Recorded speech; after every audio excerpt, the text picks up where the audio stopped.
everybody, and welcome to the newest indoor adventure in the Four Keeps Origin, Part 7. Today is August 23rd, 2021, and you are loved. That is a very important thing that we like to remind each and every single one of our viewers and listeners at the beginning of each and every single one of these games. If this is your first time joining us, you can go to youtube.com/indooradventures to check up on all of the VODs of each of the games that we have played up until this point, or you can go towards anywhere audio casts are made available for free. You can find us there under the same moniker. And speaking of things that are being made available for free, if you go to patreon.com/indooradventures, you can check up on our after show called Nights in the Courtyard, where we answer questions not only from each other, but also from the community. The easiest way, of course, to ask those questions is going to be to join us on the Discord and the Twitch chat to the side, or you can find that same Discord link in the description of this video or audio cast down below. But if you already support us on Patreon, you already support us on YouTube and Twitch and all of those other wonderful places, and you're trying to think to yourself, where can I go to help support this fantastic show even more? Guess what, buddy? I got your back. Quite literally, in fact, because if you go to indooradventure.redbubble.com, we got t-shirts, we got posters, we got mugs, we got crop tops, throw pillows, shower curtains, aprons, clocks, sweatshirts, and where did I put it? I have not lost it because it is still important to this day.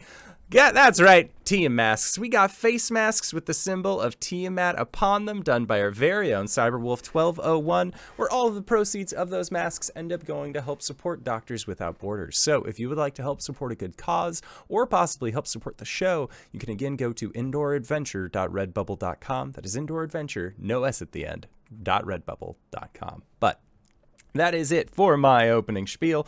So hey RJ, who you playing today? Hey everybody, it's me, RJ. Today I'm playing Caelum, the Shatterkai Wizard. We both use he, him.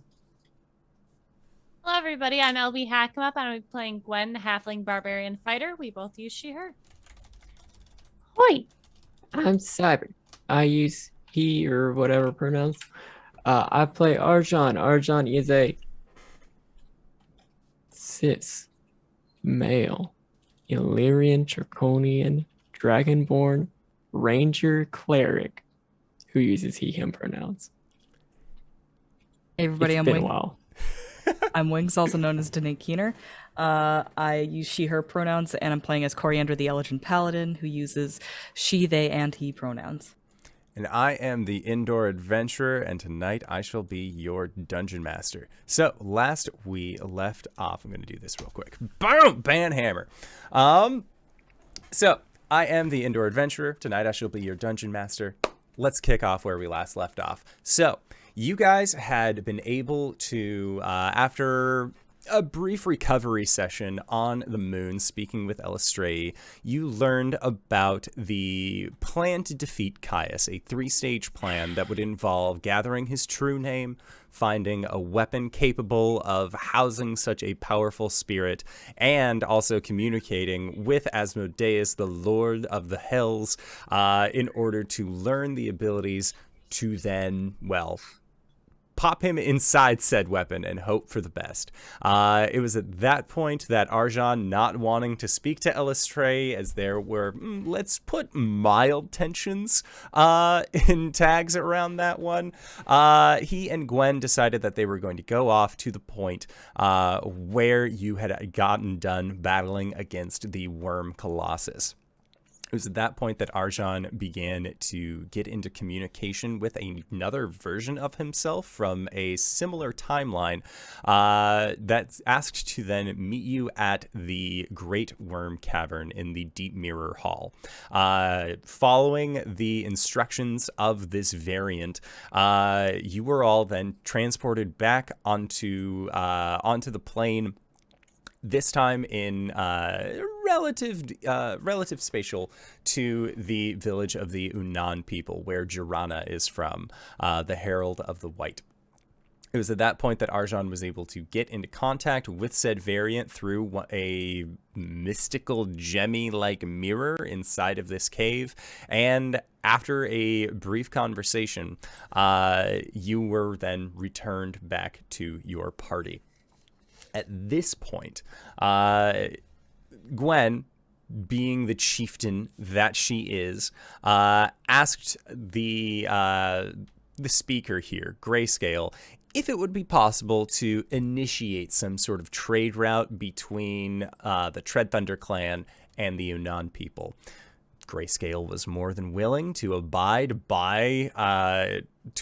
this request on the condition that you all do something for her in exchange. This something, of course, well, being that she was hoping that you could take care of a little bit of a vampire problem that she seemed to be having in close proximity to her village.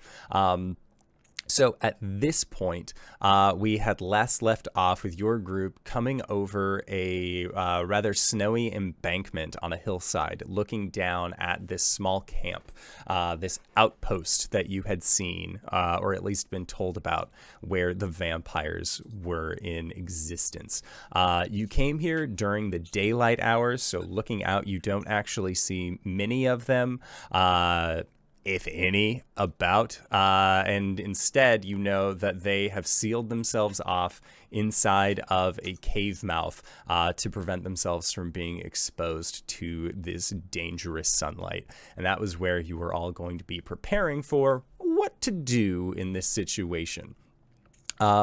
So several hours are going to pass. Are there any traps, Home Alone style Rue Goldberg machines that you would like to put in place for these vampires? Or are you just going to wait for them to leave their cave, and then just go to town? Did we get a long rest in? You have spent several days in the Cathedral of Night upon the moon. So you don't have any, unless you've spent any recent spell slots or anything like that, you should all have your faculties about you. Otherwise, this seems like a perfect time to take a long rest while you're waiting for your enemies to finish theirs. Okay, so what if we get a bunch of mirrors and we just set them up so that the sunlight follows them in there? Vampires don't show up in mirrors. Yeah, but the sunlight does, But the right? sunlight still would go. I can literally cast daylight. Oh. Well, why don't we just go in now?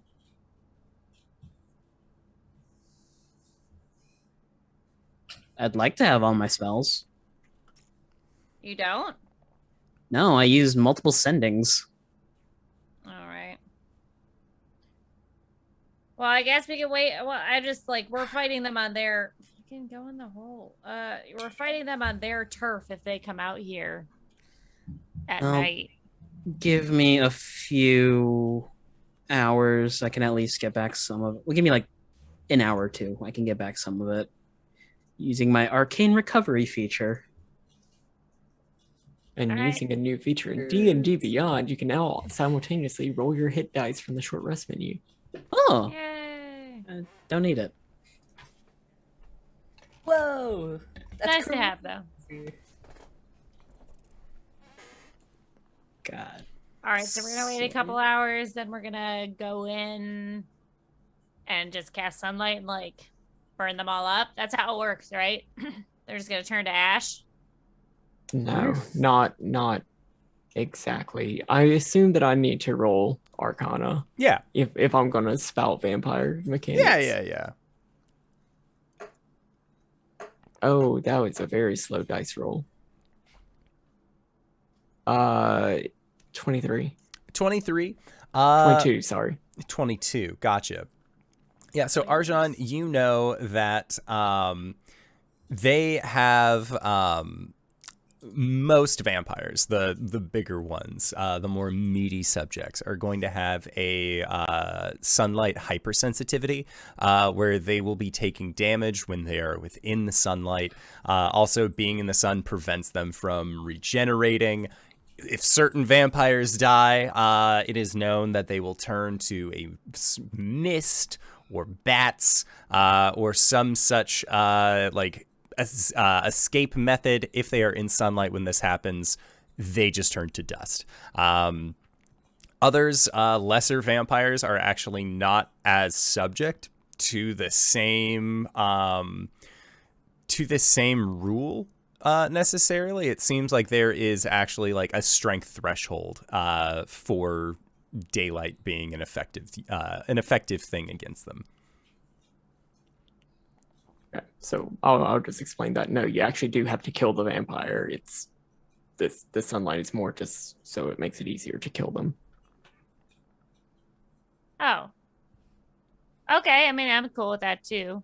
So what you're telling me is to cast a whirlwind in the close quarters tunnels. I feel like that's not what he said. That's like not at all That's not he what I said. said at all. You said to kill them. Right, but we're going to be in there too. And I can cast it away from us. Okay. I'm terrified. Yeah, no, I'm not comfortable with this plan. So, do we know anything about the caves? Okay, that's a good question. Do we know anything about the caves? Are we going to go No. like... Okay, so we would go in there blind. Well, Yes. That would not be wise. from what we learned, they might have multiple entrances, but the main one was blocked off by a giant rock. Yeah, but like we don't know what it's like on the inside, so we don't know what the space is like. We know what it's like out here. We could set traps and shit. Wait for them to just pour out of the cave and ambush them on their way out. Yeah, exactly.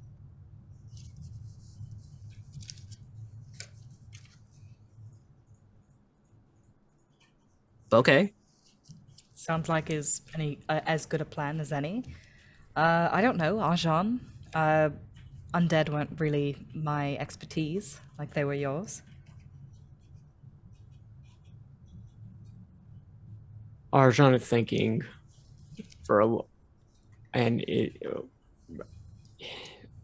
there's a look of frustration on his face because he can't remember everything that he knew about vampires.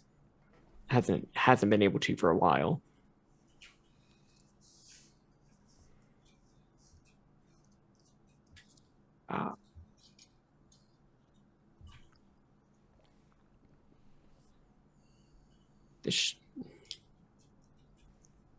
I'm forgetting something I know.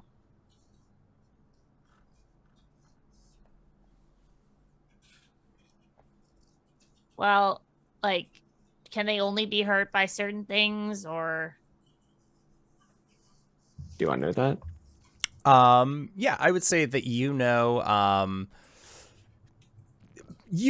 trained a lot in how to fight the undead. Especially with vampires, most often they cannot be hurt or take significantly less damage when they are being attacked by non-magical weapons. Looking around your group, you don't think that's going to be really too big of an issue.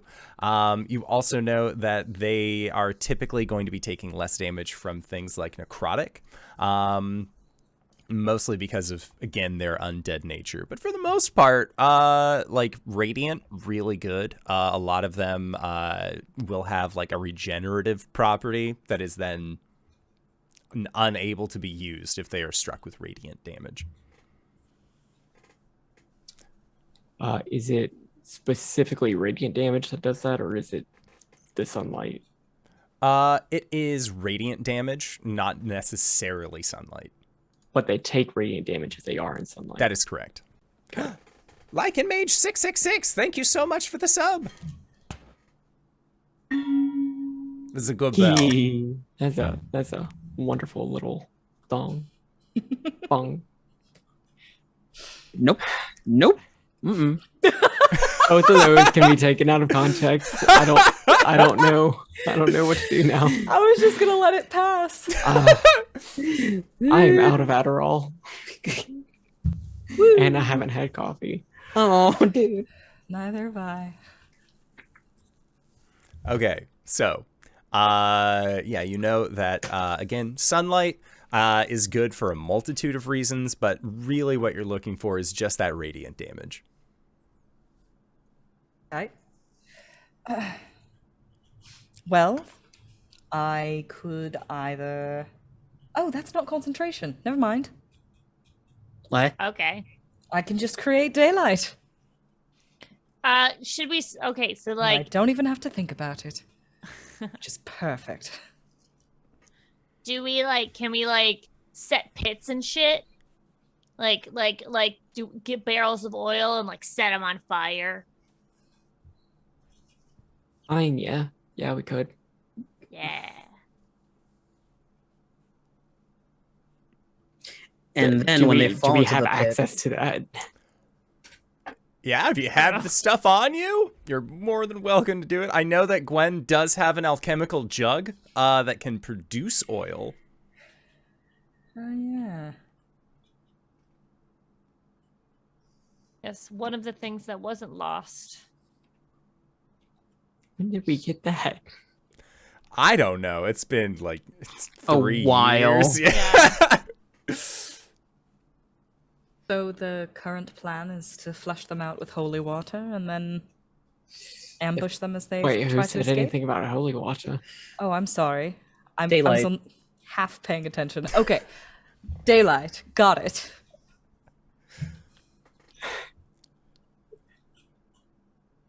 I had a Wait, bad I day, thought you guys. I thought we were waiting until they come out and then we were going to use daylight. Sorry, all my coffee went on the floor. Oh no. Babe. It's okay. We're here. We're gonna do this. We're gonna kill some fucking vampires. Let's go. I'm So going to. Daylight in the cave to flush them out. I thought that we were just waiting for them to come out Oh, okay. and then use the daylight. Gotcha. Can totally do that. It's gonna be great. Is there anything we should look out for when it comes? Like, if we get bit, is that it? We're done. No. Oh. Oh, I have something for that. There is some of them do have the ability to do. infect. No. This is the player, Connor, not Arjhan. I'm sorry. They can charm you. They can charm you. Yeah. Oh. If you are charmed, they will bite you. If they bite you, there is a chance that you will get a hit point reduction. If their bite reduces you to 0 hit points, you die. That is it. End of story. Goodbye. Oh, okay. So don't get charmed. Got it. Mhm. Right. And stay within my aura. I can Right. put up an aura that can protect you from their, well, not necessarily their charms, but at least their bite. Cool. All right. Does anyone have anything to stop us from being charmed? Shrugs an elf. Shrugs an elf.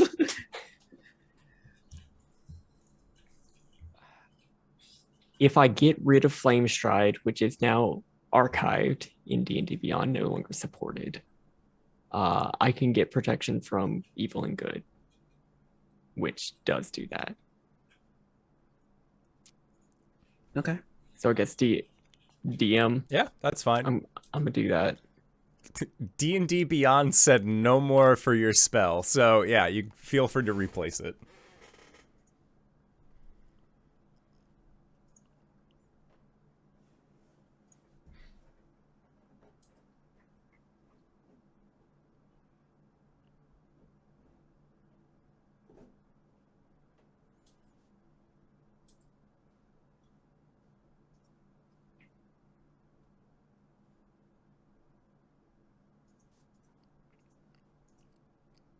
All How right. many- I don't know. How if many there's any other vampires prep we exactly need to- are we expecting to fight here?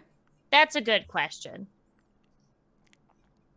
Yeah, you were not told a specific number. You were told that there was an encampment here, a outpost style thing, and that your job was to clear it out.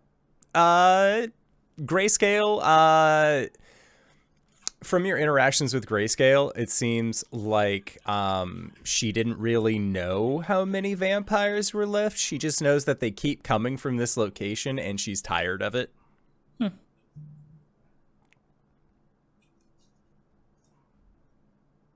Also, DM. Yeah.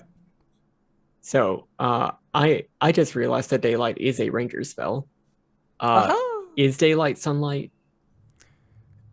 Oh no! Hold on. Yeah, that's a good point. Let's read the spell together. Because if it isn't, then what even is the point? Daylight. A 60-foot radius sphere of light spreads out from a point you choose within range. The sphere is bright light and sheds dim light for an additional 60 feet. There is nothing Yeah, it That doesn't says say that that it's says sunlight. that is specifically sunlight. Okay, so that's fine. There is a link in the sunlight spell. Yes, so Jeremy Crawford from 2016. The cleric's the daylight spell does not create sunlight. Contrast it to the cleric's corona of light and the sunblade. So daylight just makes it really bright and sunny, but does not actually produce daylight. Cool. So the main thing that we would need to do is be able to do radiant damage, because that will stop their regeneration. That is correct. Gotcha. Thumbs up in Paladin.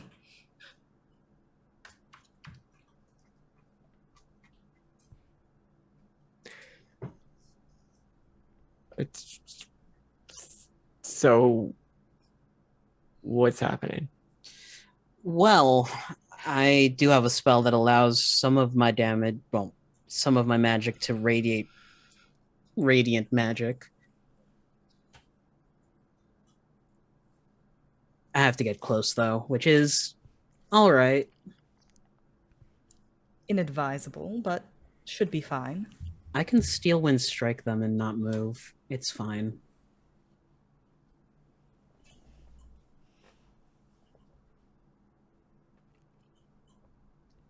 So It's gonna be great. if I understand this, we are waiting for them to come out and attacking them. That is it. That is our plan.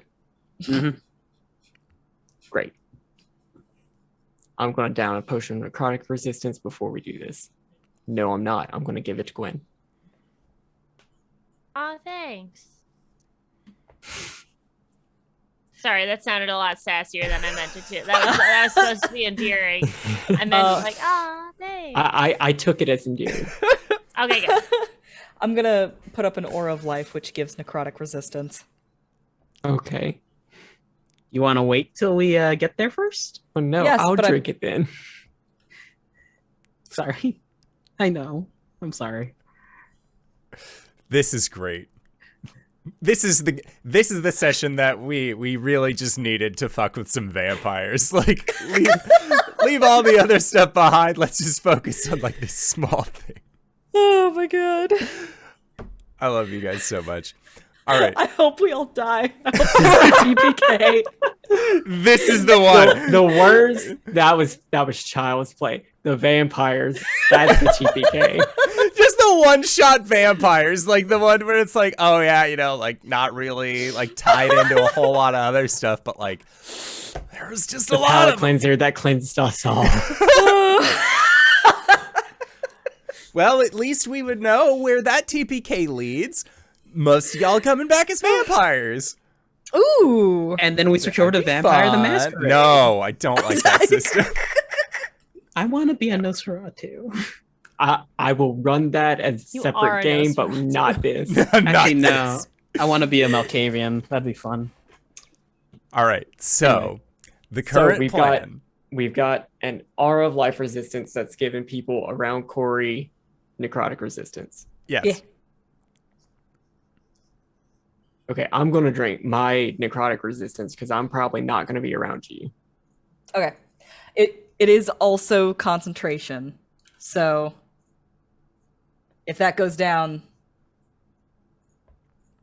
it's bonus action to get back up. Or is it? Let me double check. Or If you lose concentration, it's usually not a bonus action to maintain Yeah, it. no, you're right. It is an action. Okay. Just yeah. All right. I would I also will- like to. Have the potion of necrotic resistance. And if that happens, I will shoot Gwen. All right.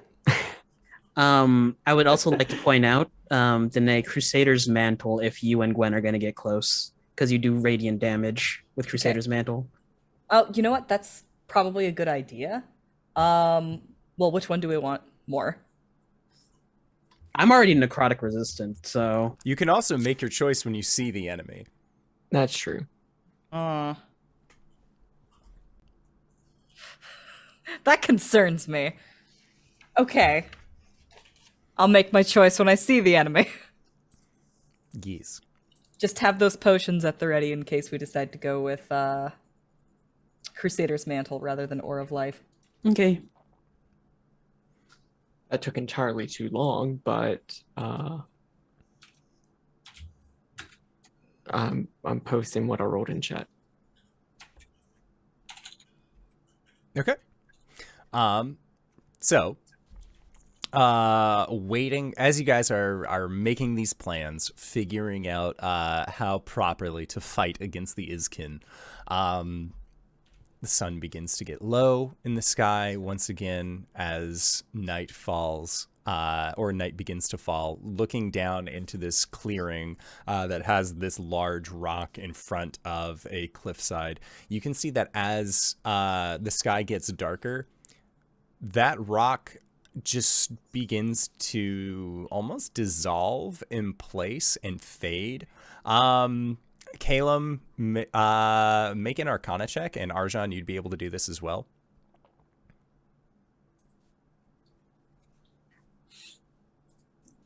I got a 12. 12? Arcana? Yes.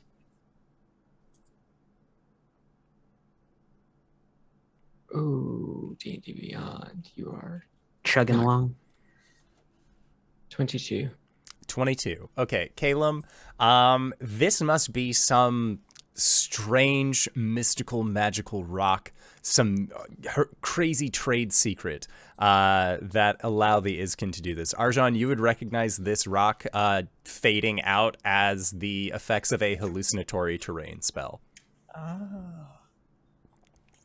And from inside of this cave mouth, you see about 6 individuals making their way into the clearing. You see that 3 of them are wearing very standard looking clothing, I would say, in contrast to the other 3 that have almost they're almost wearing what would appear to be religious clothing. Like there's one in the back that seems to be holding a book closer to their chest. They have this large medallion that has a blood red gem set in the middle of it.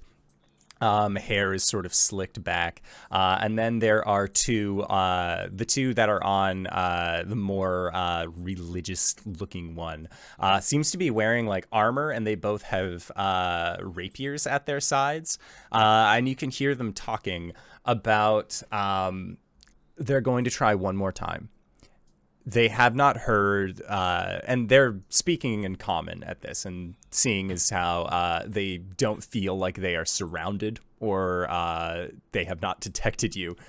They are sort of speaking openly, saying that they have not heard the Laughing Storm in almost a month now. They don't need to worry. Why is it that this has taken so long to get to that small village? And the figure in the back, the one with the book, that one of the others addresses as Vicar Alden. Vicar Alden explains that they are this village is one of the last. As soon as we take them, then we don't have to worry about this neck past the woods anymore. We can go back home, and it will all be fine. And the others sort of acknowledge, and you can see them beginning to trudge up the side of this small embankment. I'd like for everybody to roll stealth checks. Sure. Yeah. But before that, I'm going to do a Divine Sense. Okay. I would cast Pass Without Trace. Sure. So Everybody plus gets a 10. 10. 20. Okay. 23. 24. I rolled a 5, so 30.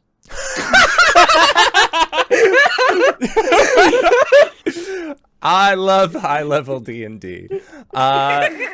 Yeah, so you all pass the stealth threshold. It seems like these six Iskin are just not really paying attention to you. The clothing that they are wearing is primarily blacks, with a lot of like red fringes upon them. Although the two that have their rapiers almost have a more like, it's like a dark gold color that seems to be around it as well. So that seems to be their primary color palette, is this black, red, and gold, primarily being black with only gold as fringe. And I am getting undead for my divine Oh, sense, right? 110%. All Okay. 6 of them are undead as fuck. All right, cool. Are any of the holy rollers in our group able to determine what kind of vestments they're wearing? I would like to be a holy roller. Me too. Okay, yeah. Roll a religion check. I've got an 11. 22. Natty 20 Damn. Ooh. All right. for 20. So Cori, I don't know, like lots of people wear religious clothing, and this does look along that. Like they aren't wearing armor. They're not wearing like regular ass pants and shirt and out in this cold. Like Nothing from the Elven Pantheon. nope, you're not getting anything relating to that.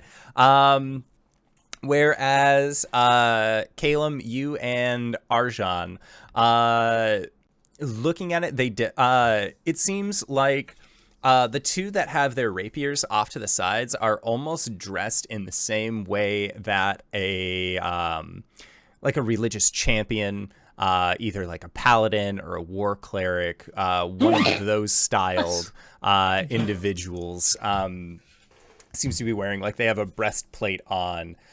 You can see religious iconography on their chest as well. That looks like it would be the styling of a sun, but it has this large black sphere that seems to cover it, representing a solar eclipse. And when you see who has been identified as Vicar Alden, Arshan, with your nat 20, you realize that Vicar is not a first name that this individual has. You realize that that is a religious status, that if there is an actual priest, which undead priest seems very... That's a weird thing, but like you've seen weirder in the last set of months, so like this might as well be happening. But they definitely seem like they are the leader of this group.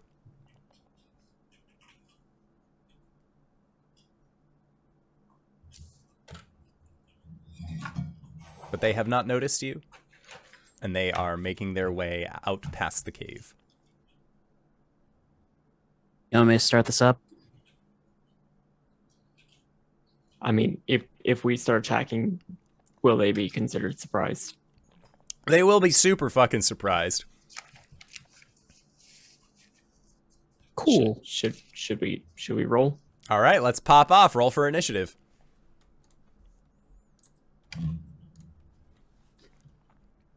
Caelum finally with the double digits in initiative. Welcome, buddy. Did you get a Filthy 10? 20 from me. I got a 13. Oh, So I restarted Google Chrome, and everything's running much smoother now. I also rolled a natural 20 Holy shit. for a 28. God damn. Uh, And Cori, what'd you get? 19. My last 3 checks are literally 20 for stealth, because plus 15. The nat 20 for religion, and now the nat 20 for initiative. Holy shit. All right, so... So someone's gonna die. Of fun. All right. So, start of the surprise round, Arjhan. And Arjhan, you would recognize the 3 individuals that look like they're wearing the more standard clothes. Like, these look like they're just vampire spawn. They look like they are the lowest on the rung of vampire kind. Okay. I would very much like to mark the Vicar as my favorite foe after I take this shot. Oh, we've stealth, right? Oh, yeah, you guys were They all do not stealthy. see us. Nope. So we would have advantage. Yes. Okay, 21. Okay, 21 hits.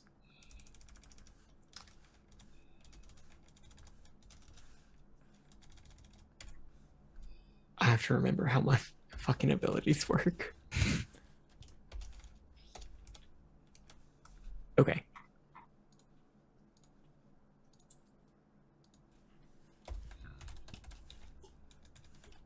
Nine plus 7, so 16 points of. I think I would have set patience to fire damage. Okay. So 16 points of fire damage for the first attack, second one. I assume not at advantage. No, he has been made aware of your presence. 18. Okay, let me check. Yep, 18 hits. For 8 more points of fire damage, and my final attack, 25 to hit.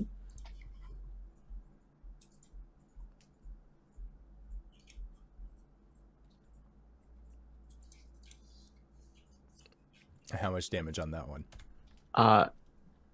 14.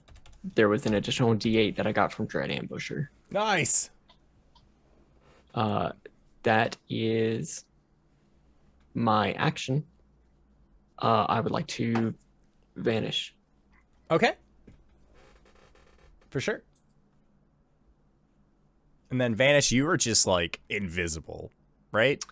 I'm using Nature's Veil as a bonus action. You can magically become invisible. Okay. Until Sounds the start good. of my next turn. So you are magically invisible. They are surprised. The Vicar has been shot not 1, not 2, but 3 times. They have like fire like on them. The others are like in the process of like slow turn. What the fuck is happening?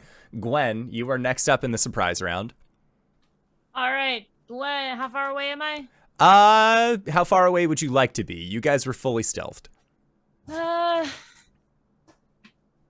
Like 35 feet. Okay. Yeah, you're 35 feet away. All right. Gwen is going to. Gwen's gonna jump out from the shadows, yelling, "Ah!" She's gonna go attack one of whichever one looks the toughest, I think. Okay. Make an insight check. Oh. 13. So with a 13, the dude that Arjhan just shot looks important, but not very tough. Like he's wearing fancier clothes than the others. Whereas there are 2 armored individuals that are next to him, both that look like they have their rapiers sheathed. But one of the rapiers, you notice, has a much more wicked-looking crossguard, and you're assuming that the blade that goes along with it is also going to be looking pretty cool once it is drawn. However, they were not ready for this interaction. All right, I'm gonna go attack him. Okay. With the run. Well, I've got bonus action rage. Okay. I critted with my attack, so that's a 33 to hit. It's too high. It misses entirely. Too high. Too high. So that's 2d12 plus 4d6 fire damage.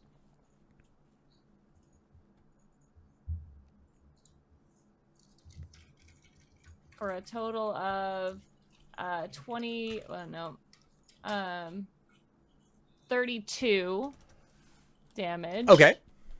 And that was recklessly. And then the second attack is I could just roll this in person. Is a 29. That'll also hit. It's a hit, and then 24 damage total. Do you want me to be telling you the fire? No, there's no Versus, difference for okay. these guys. Okay. Yeah, 24 total. Okay. You just dealt enough damage in one round to this individual whose name gets shouted as they are attacked from the other again, like, holy warrior. They yell Kadir towards the individual that you have just bloodied in one turn. Yeah. So Kadir is bloodied. And then that was your attack action. Bonus action was to rage. Anything else that you got going on for you? Nope. All right. Sounds good. Cori, you're next. These guys all have names. I don't know how to feel about that. Cori is going to, as a bonus action, she's going to face step into the fray and plant herself next to the guy in robes. And she is going to give the benefit of her face step to Gwen. So Gwen is going to gain 10 temporary hit points and +2 AC as she benefits from Cori's autumn form. And you keep that +2 to your AC as long as you have those temp HP. Yep.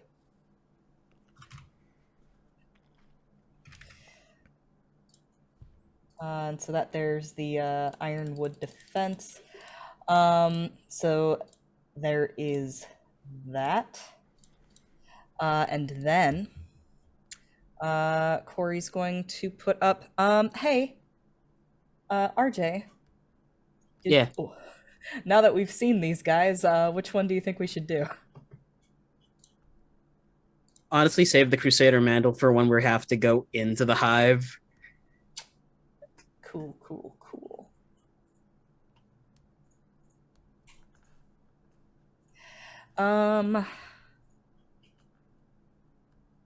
Sorry, my spell list is so long. There are worse problems to have. Also, you're telling that to the wizard. We've gotten to this level. Honestly, there is no saving as far as that goes. Aura of Life is a 4th level spell, and Crusader's Mantle is a 3rd. No concerns? Okay, I'm gonna do a Crusader's Mantle. Gwen, remember that when you attack, you're gonna have a D4 of radiant damage for your attacks. That was my bonus. That was my action. I'm just parked next to this guy. Okay, sounds good. Next up, Caelum. Hands on his hips, pulls out his spear. He's going to cast Steel Wind Strike, hopefully catching all of them. There are 6 total. 5. So I'll get the Priesty Boy, the one that Gwen hit, and pepper in 3 more of your choosing. Okay. Well, there's another one in heavier armor, and then 3 that are just like low tier vampire spawn. I'll go for the low tiers, thin Okay. the horde. So first up, Roby Boy does a 20 hit Yep. for. It's the wrong dice. 45 points of force damage. 45. Okay. Yep. Next is the one by Gwen for a natural 20. Okay. Gotta love. Oh my god. 54. All right. He's gone. Scrub 1 is a 28 for 35. Okay. Hold on. Okay. Scrub 2 is a 25 for 37. And the final scrub gets a 22. 22 still hits. Cool. 40. There are cries and shouts of surprise and pain and a little bit of terror from you guys literally just popping out from the woods and starting some real shit. If I kill the one in armor, it's Caelum pole butting him in the chest and sending him launching into the air before teleporting away to deal with the other three, and then there's just a thud in front of Gwen. There is a thud, and that individual does not look like they are going to be moving anytime soon. But that is it for the surprise round. So then back at the top of initiative, Arjhan. I didn't move from my spot. Noted. You literally just. Yeah. Want to see me run to that rock and back? Want to see me do it again? Okay.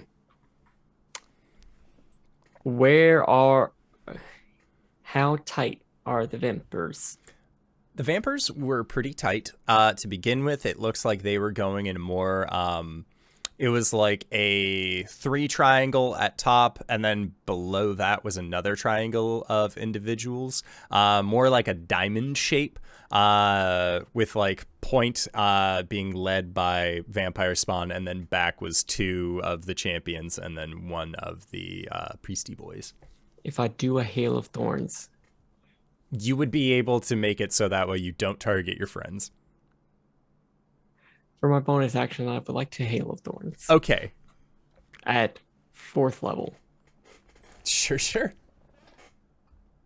Do we still have that potion of maximum might? Yes, and I have a natural 20 saved up. In my blood die. In my blood bank. It's gonna be fun.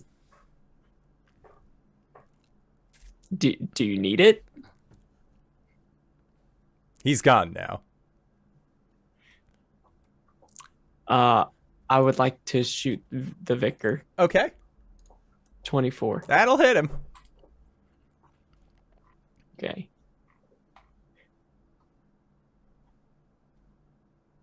Favorite foe goes away because I'm concentrating on Hail of Thorns.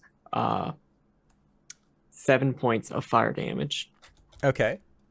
But that bolt is going to explode and shoot everybody. Okay. So I need a dexterity save from everybody within range, that range being 5 feet. Okay. And then what's the save DC? 16. And from the Vicar as well, correct? Yes. Okay. Even though it's point blank, you can save. Okay. He got a natural 20. And then one of the one armored one that's left was able to make a save. Everyone else failed. Okay. On a failure, that is 28 points of piercing damage. Okay. Magically created. 14 on a success. Gotcha. Is Vicar still up? He is. He's not looking good. 17 to hit. That'll do it. 14 points of damage. The Vicar is still up, but like they are just like, it's one of those like, what the shit is happening? Like we were about to go against this village and suddenly like my people are dying left and right. What the fuck? They're here though. That's it. Okay. Sounds good. Sounds good. So then next up is going to be one of the vampire spawn. That's still up. They're looking not too great. And they are going to turn towards Cori because she is literally like radiating holy energy right now, and they know that's a bad time. So Cori, you are going to be getting some attacks towards you.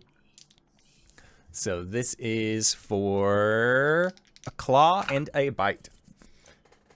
So, does 17 hit you?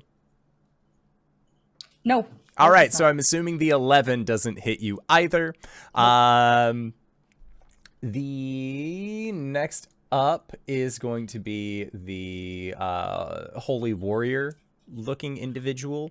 And they are actually going to turn and make an attack towards Gwen. As Gwen, you had left yourself wide open, and they are they're not too pleased about the effect about everything that's been happening. So they are going to have advantage against you. So they pull out their rapier, and that is going to be, does a 17 hit you? Not right now. Okay. So 17 does not hit. They are going to make a second attack with the rapier. That's even worse than a 17. And then they are going to try and bite you as a third attack. And that is for a natural 20. Oh. Hell yeah. All right. So I mean, boo. yeah.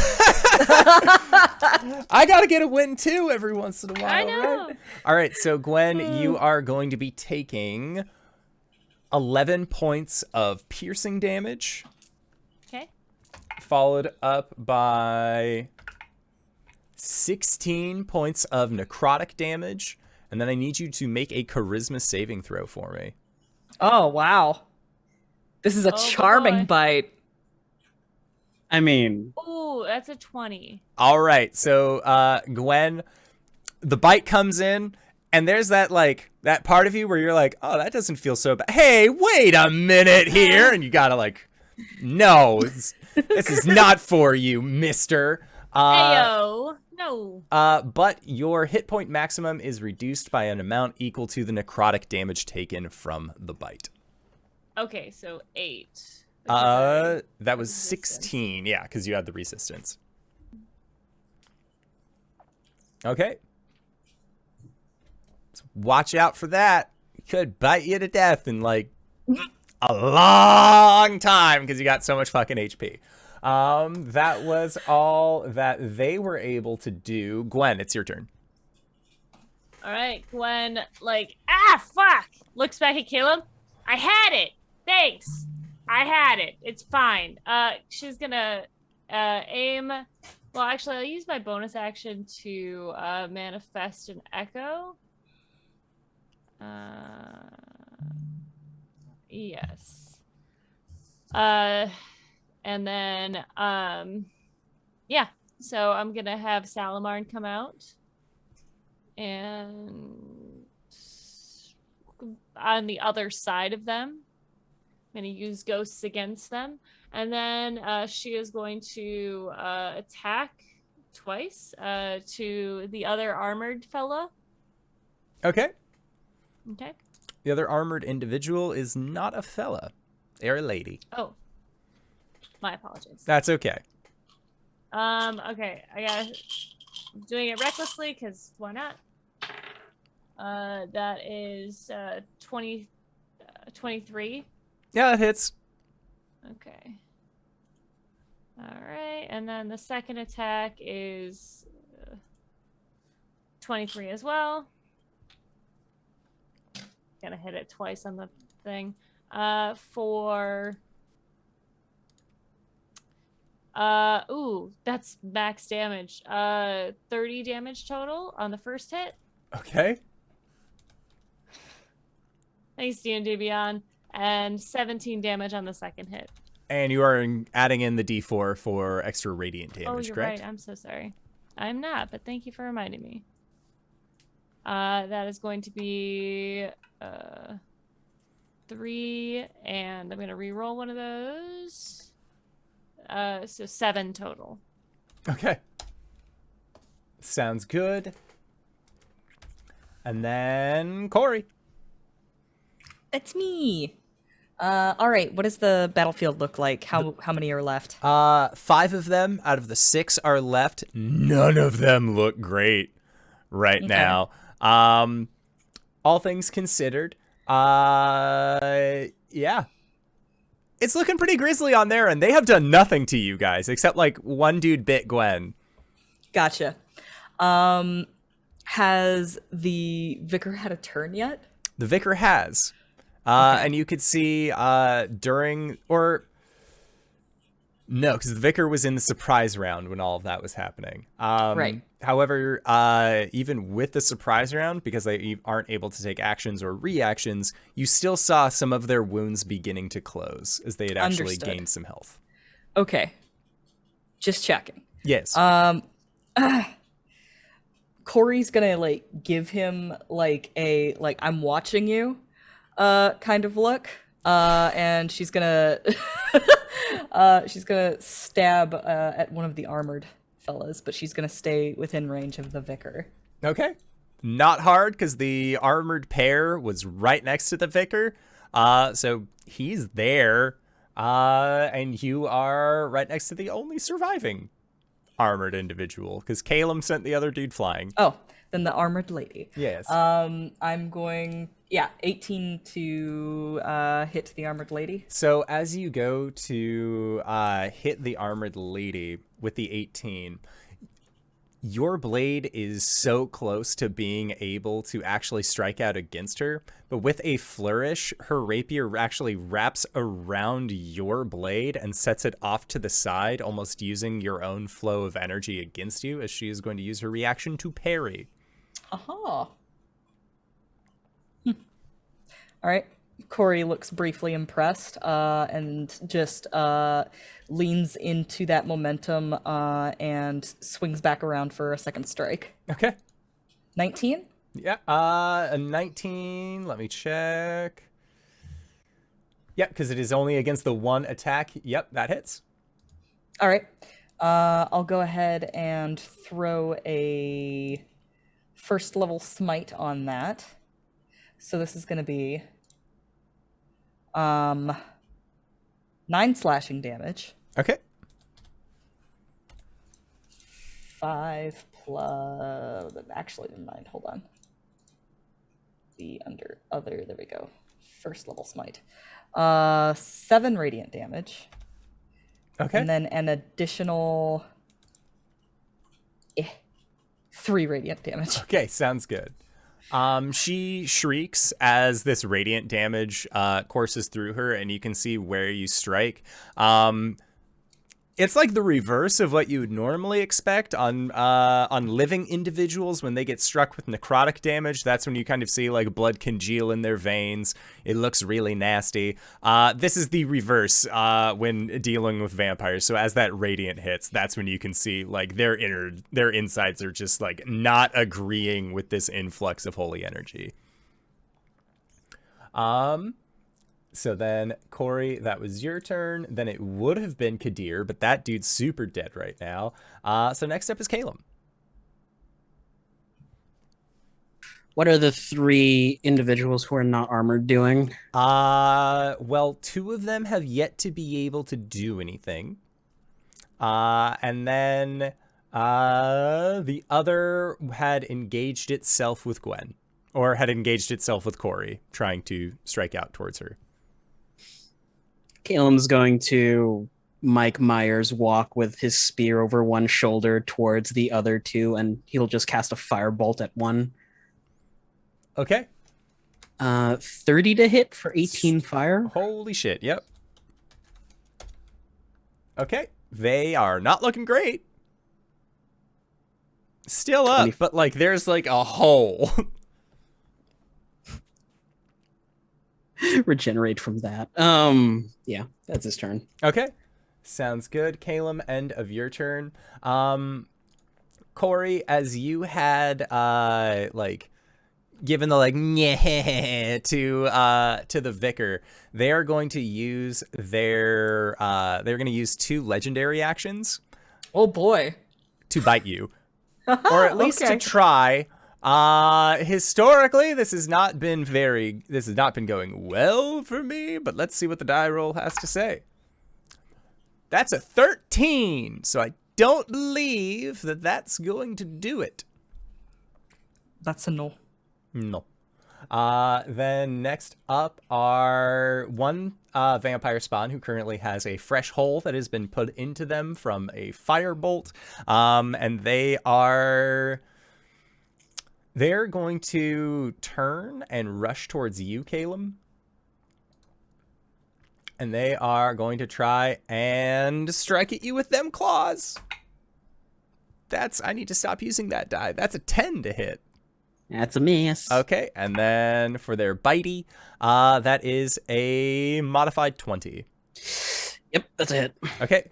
So Caelum, they are going to sink their teeth into you and try and drain some blood.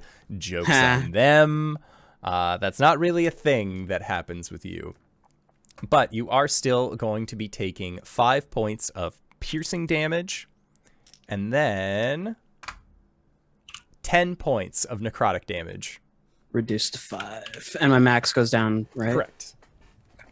And then the second of the spawn is going to try and strike out towards Gwen again. So claw. But you had recklessly attacked, yes? Correct. Okay, so does... When have I not? You didn't against Caius. Did I not? There were a few times where you were like, I'm not going to do that because you were pretty that's low. fair. Yeah. Fair. 17 doesn't hit you, or does it? 17 does hit me Okay, right now, yeah. My gotcha. time HP is gone. Okay, so that's 4 points of slashing damage, Okie dokie. and then they're going to try and bite you. Oh no! That's a 12. So they go to... They tried. They go to give you bites, and you're like, no. I have played this game not even 6 seconds ago. No, sir. No, ma'am. And they are unable to do that. Next up, it is the Vicar's turn. And seeing everything unfold, they don't feel too confident about this one. They're not looking too hot. They are going to disengage. And they are going to then, let me see. Yeah, they are going to disengage, and then they are going to try and, or not try, but they move 30 feet towards the entrance of the cave. As that looks like that is all that they can actually do on their turn. But their wounds do heal yet again, as they were not hit with any source of radiant damage last turn. Next up, Arshan. Who's running? The Vicar. I would like him to make a dex save. Oh, goodness. That would be let me check. That would be a 16. He's going to use which I don't believe succeeds. It actually does. Oh, It okay. just succeeds. Gotcha. The ground erupts into holy fire right under him. But he Dodged it. I've got to be quicker than that. And as he, as you use Sacred Flame, I'm guessing that was Sacred Flame. Mm-hmm. Do you have anything else that you're going to do on your turn? Is anybody hurt? I'm gonna go invisible with Vanish. And I want to go in front of him. Okay. Sounds good. Make a stealth check for me. Any modification from being invisible? Yeah, you'd have advantage.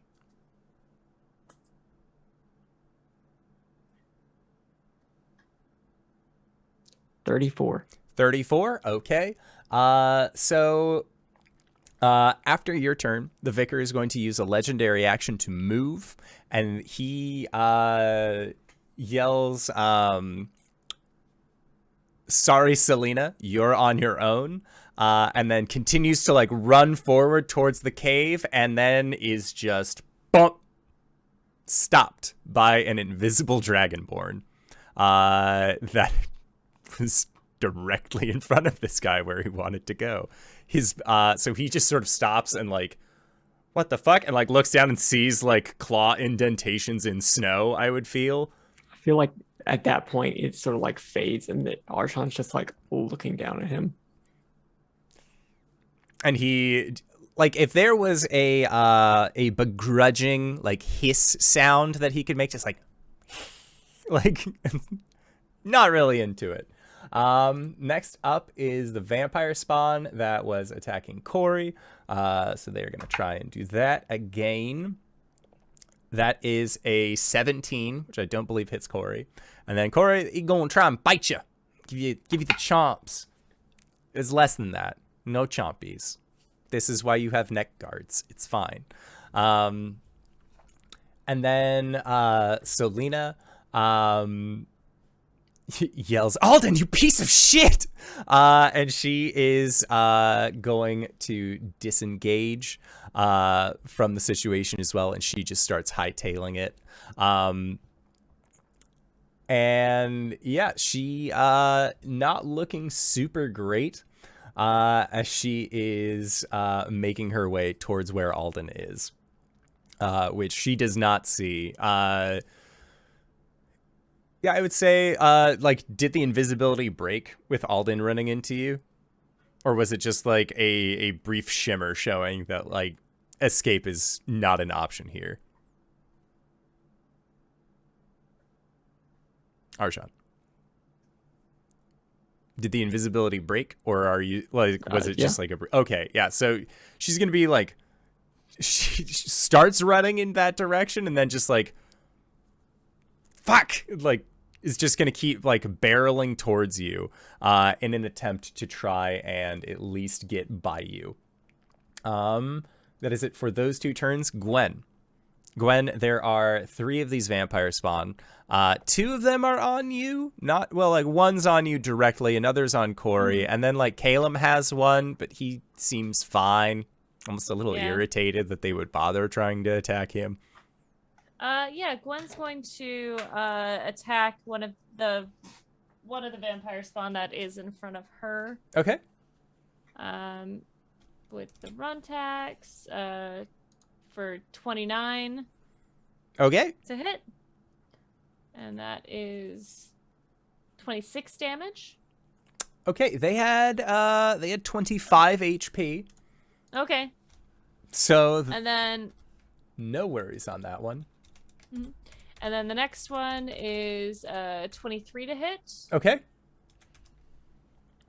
For, let me see if it's adding my so that's going to be 29 damage total. Okay. That also aces the other one. They only had 20 HP. She's going to be like, she's going to turn to Cori and be like, this isn't even fun. I thought this would be more fun. They're just running away. She begrudgingly picks up her axe again. That's it. That's my turn. Okay. At the end of your turn, Gwen, Alden is going to use a legendary action to once again move. When they do this way, they do not provoke opportunity attacks, and he just runs into the cave. Just getting out as quickly as he possibly can. Then next up, Cori. Cori, there is Selena, and then one vampire spawn who has like this giant charred hole out of them that Caelum had dropped. Or that Caelum had put. Okay.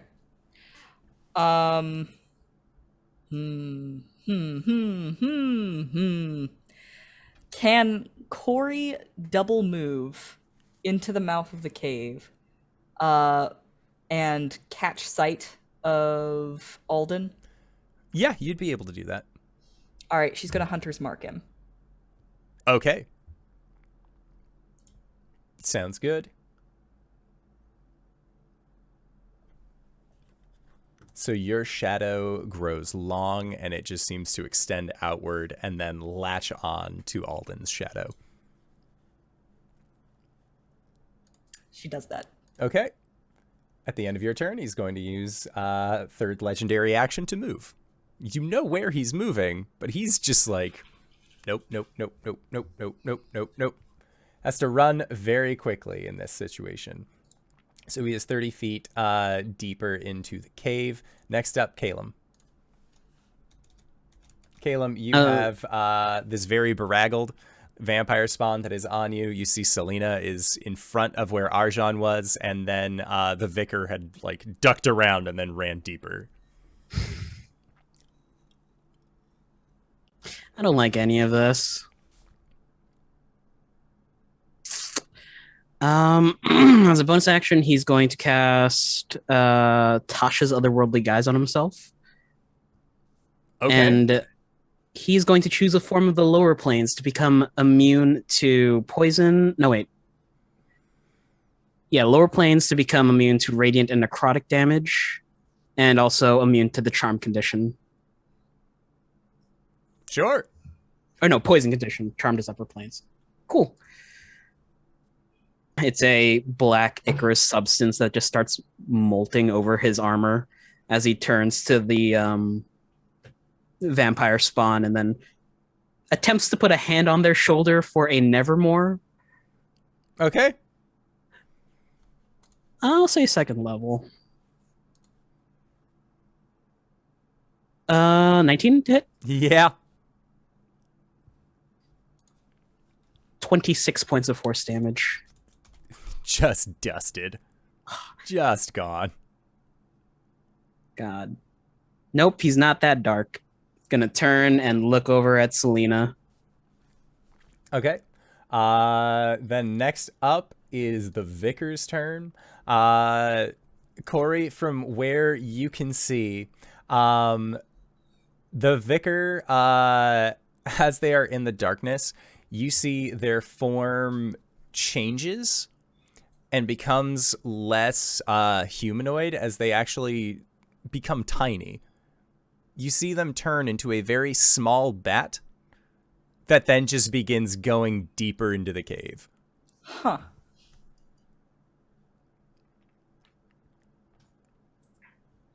And they fly for 30 feet.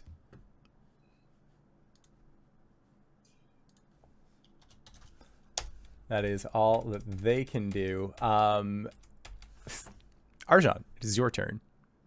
Do I still see the Vicar? What is the range of your dark vision? 90 feet. 90 feet? You would see the tiny bat that the Vicar had turned into at the very edges. Hunter's mark. Okay. This dude's got 2 hunter's marks on him. Yep.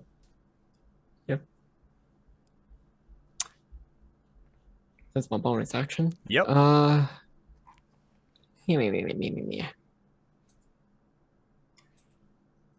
And who's around me? Just Selena? Just Selena, and she looks very rough at the moment. Dex save. Okay. That's a 2 on the dice. Sacred Flame. Okay.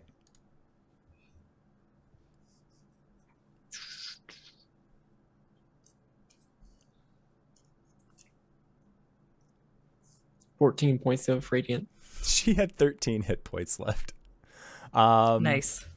So these flames just like swallow her whole, I would say. Like the physical presence that she had is just gone. All that's left is just like armor that then housed dust, and like everything just sort of clatters to the ground that she had. That's my turn. Okay. Is at that point that you see the Vicar in bat form just boop, out of your dark vision range, but you can still feel where he is with your hunter's mark on him. Next up is Gwen. Gwen, there's no one else to kill here. Oh, at least that one turned to dust. That was kind of fun. Gwen's gonna give chase into the cave, I guess. Okay. Yeah, and looking into the cave, like, what's your full movement? 60. No, 70. Okay, so yeah, you travel 70 feet. You are roughly, you're pretty close to where, I would say you're like 20 feet away from where Cori is at this point. With your goggles of night, what is your dark vision? Oh, that's a good question. Should be 30, I think. 60 feet. Huh. 60 feet, okay. Yeah, you are not able to see the bat. You don't even know that he turned into a bat. He's just not No. here. Gwen's just going for it though. Like she's raged already. Yeah. Then next up, Cori. She's Hunter's marked him, so she knows where he is. And he is traveling with a quickness away from you and yours. Understood. Is this cave pretty darn straight? Yeah, it looks like it. I'm gonna move 30 feet, and then I'm going to send a lightning bolt in the direction that I think the bat is. Oh my god. Roll a perception check. Okay. 19. 19? Okay, yeah, you have a general idea of where this bat is. It is a dex save that is using the stats of a bat. So that's good. They're gonna legendary resistance to succeed on this, but you hit them. It is 20 lightning damage, so he takes half of that. Okay. Takes 10 points of lightning damage. A tiny bat, as luck would have it, only has 1 hit point.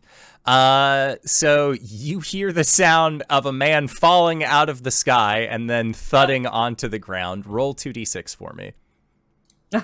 Okay. Both ones, so that's 2. Okay, takes an additional 2 damage from his fall. Okay, Caelum. I You have can a hear fly shit. speed. Yep, you can hear shit popping off inside the cave. It is a slow walk to the mouth of the cave before the wings unfurl and he just flies in. Okay. My dark vision is up to 60 feet, and my fly speed, I think, is 30. I can double check though. 40 feet of fly speed. So if I move the 65, do I see him? I would say that you see like lightning marks on body.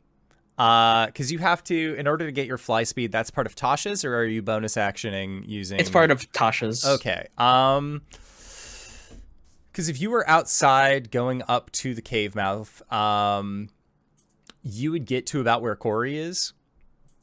Or at least 30 feet away from where Cori is, because she wandered into the cave more to then go blast. So you wouldn't be able to see where he is exactly with your current move, but you can at least know that Cori did a line attack in that direction, and she seems pretty satisfied. Guiding Volt at first level down the cave just to light it up and see where he's at. Okay, roll with disadvantage because you would not be able to see. Sure.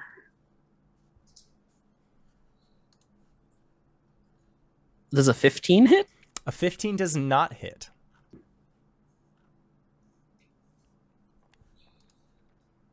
That's fine. If I do see him, though... Oh, no, I already used my action. Yeah, that's it. Okay. Sounds good. So... Cori, you hear... Cori and everyone else in the cave hears the sound of someone getting up inside of this cave, no longer on the ground. And they are... You hear them begin speaking a prayer of sorts.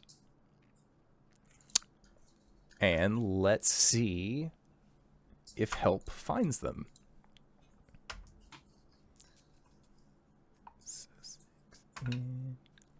All right. So it seems almost like a song that is being sung that begins to echo through this cave. And it is calling for the assistance of the lost brothers and sisters.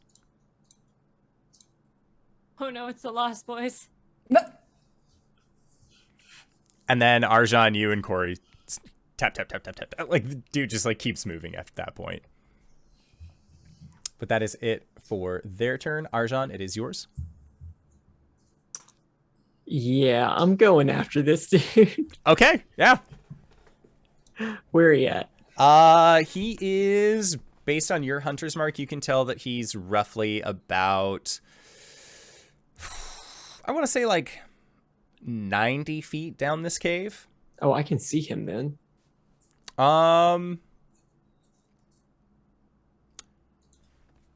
He'd be 120, not 90. So you'd have to move first, but then you'd still be able to see I mean, him. I'm going after him. Yeah. You'll be able to see him, no problem. Dex save. Just that is a 21 on a dex save. Okay. Trying to sacred flame him?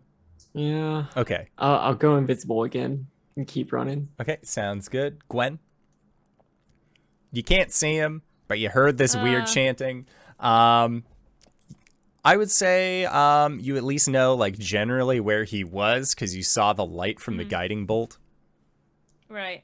Also, like, it's a cave, right? So there's only one way. Yeah, at least that you can see for now.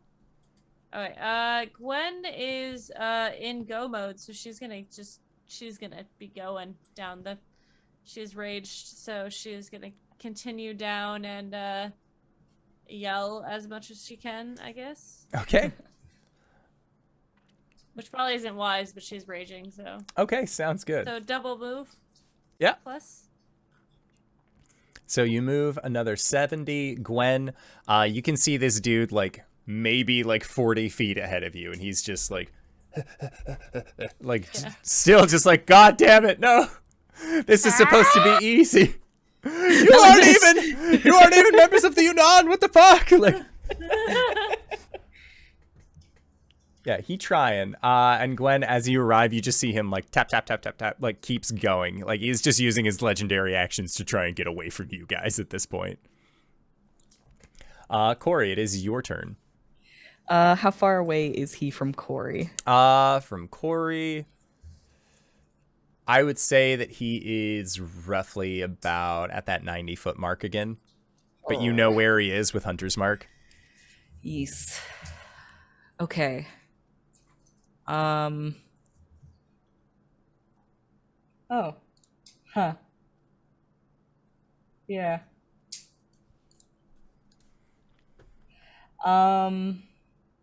Sure. I'll do that.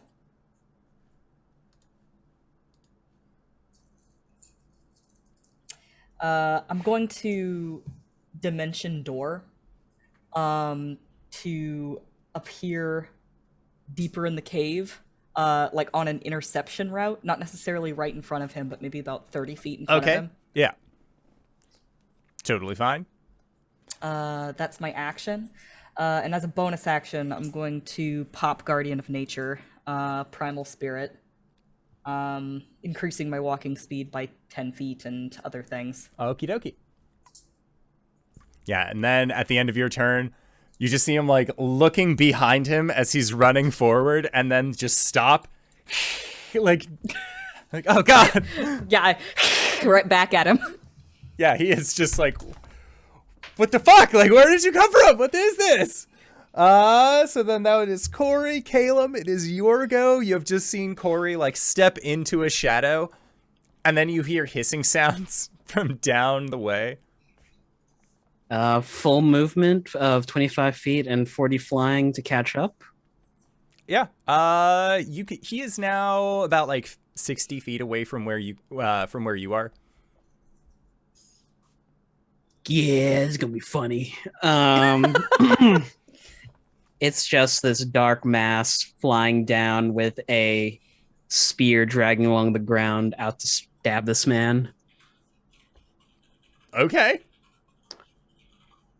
But yeah, I could get up to him, right? You'll be 60 feet away unless you double move. Cool. Guiding Bolt at level 1. Okay. 15 won't hit. It will not. Oh, well. I tried. Okay, and then it is the Vicar's turn. He was not hit with Radiant last turn, so he's looking pretty good. And as you are all like trying to catch up, you hear the sound of squeaks and cries and the flapping of an incredulous amount of leathery wings coming from deeper into the cave as what looks like hundreds of bats begin to just shoot out of this tunnel. Mechanically speaking, he has summoned 6 swarms of bats to his assistance. And as these bats are here, he is, you see, like, kind of has this, like, coy smile onto his face as he changes into a bat himself. Oh, you fucker. And then merges with the swarm. Unbeknownst to him, there are hunter's marks that are on him. There's a wizard with whirlwind in this tiny cave. And that is what he is going to try and do. Arjhan. Now I'm visible again.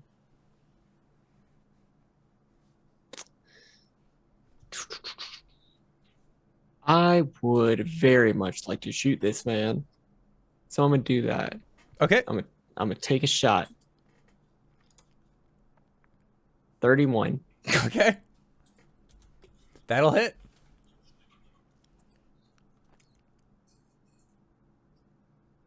Uh, 21 points of fire damage. Okay. There is another one of those light popping sounds as the man tumbles out of the sky. Roll an additional 2d6, and don't forget your hunter's mark damage. The 100 smart damage was Okay. in that. Cool. 6. Okay. Is he still corporeal? He is indeed corporeal. He looks like a people now, that has just fallen, like, coyly turned into a bat, joined swarm of bats, got shot, fell out of sky, and is now on the ground, like, maybe 20 feet from where the rest of your party is. 24 to hit. Okay, that'll hit.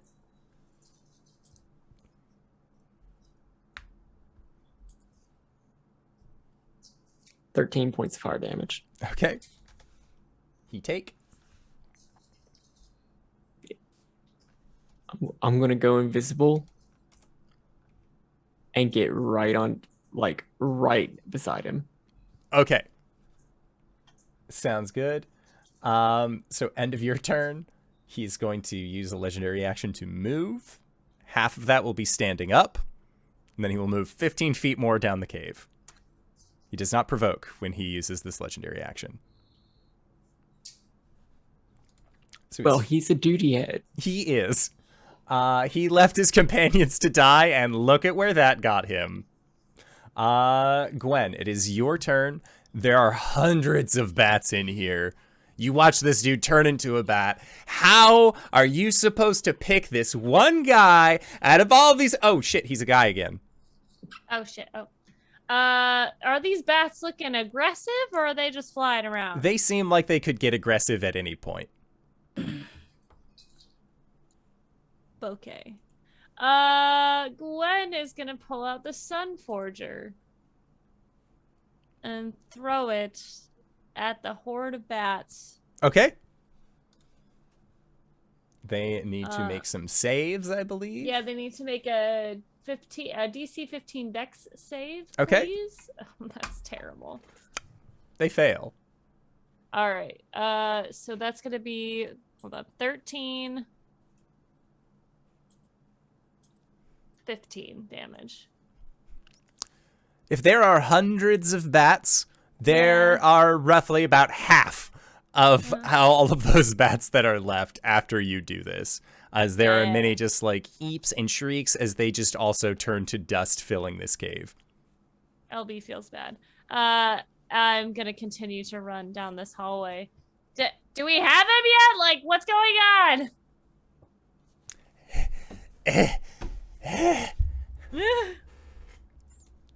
Okay. He moves 30 feet away, so he is 45 feet away from where you are, Cori. What would you like to do? I had appeared 30 feet ahead of him, Okay. so he'd be running towards me. Yeah, he's like 15 feet past you then, with his like runnings, but he's super close. That is fine. I'm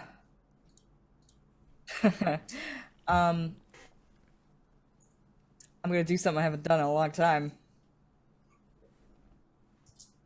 I have to actually look it up to remember what it's called. It's my paladin subclass feature. Is it the Vow of Enmity? I'm gonna do my Vow of Enmity. Because I've this fight has gone long enough that I've exhausted all of my other bonus actions. You guys have bonus actions? Yeah, I do that. I believe it's Channel Divinity. Mhm. Yeah, okay. Yeah, there you go. That's him. That's the patch. I get the Vow of Enmity on him. And I'm gonna chase him down. I'm gonna tackle that fucker. You're gonna try and grapple him? Yes. Okay. I have advantage. 26. Okay. He is grappled by you.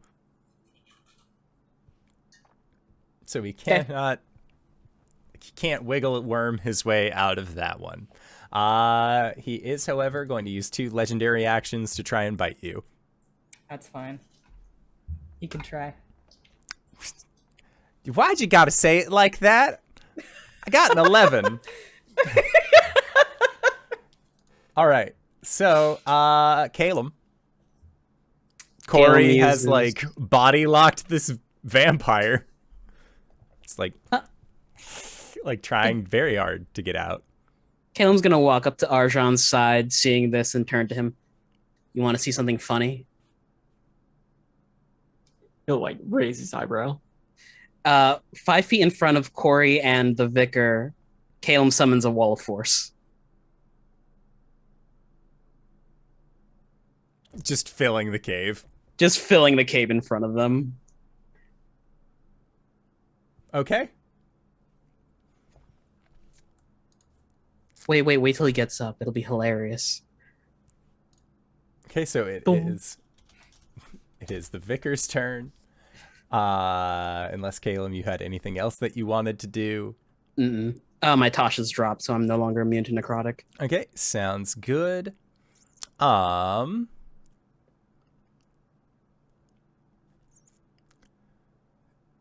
So let me see. Cori, I need you to make a Constitution saving throw as they attempt to cast a spell on you. Okay. Ooh, wait, things happen when spells are cast. They do. Okay, well, I get advantage on these because of my shield. Natural 20 for a 27. Okay. Mage Slayer. 20 to hit. Okay, 20 hits. Okay, oh boy. Motherfucker, I'm ending this. That's gonna be 11 slashing damage. Okay. And a level 4 smite. Ugh. Bad rolls. 22 radiant damage. Okay. Don't forget your hunter's mark. I don't have Hunter's Mark anymore. I'm in Right. Primal Yes. Savagery. I don't remember what it's called. Okay. Oh no, that was a 4th edition term. Where am I? In 4E. 4 force damage. I should have done that at advantage because reasons. I'm just gonna roll it again in case it was a natural 20. It's not. That's it. Okay. It is the Vicar's turn. Wait! What? He attacked, did he? Yes, that is correct. He was attempting to use a spell on you. Okay, never mind. Okay. Sorry, doesn't matter anymore. It's fine. I What was your used my Constitution reaction. save? It was a natural 20 for a 27. Okay, you are going to be taking half of 30 points of necrotic damage as he casts Blight on you. Okay. And then that was him's turn. He just got hit. He is going to try and... He's going to try and get out of here. He's going to try and run. But then just... like, wall of force. And you just see him, like, patting his hands, like just, like, no. And then all of the bats are then... you see him turn, and he points towards you, Caelum, as 6 swarms of bats will be attempting to make their strikeys. A lot of little bites. That is a 17. Shield. New AC is 20. Okay. That's a miss. That's a miss. That's a miss. That's a 1. And the last group. 20.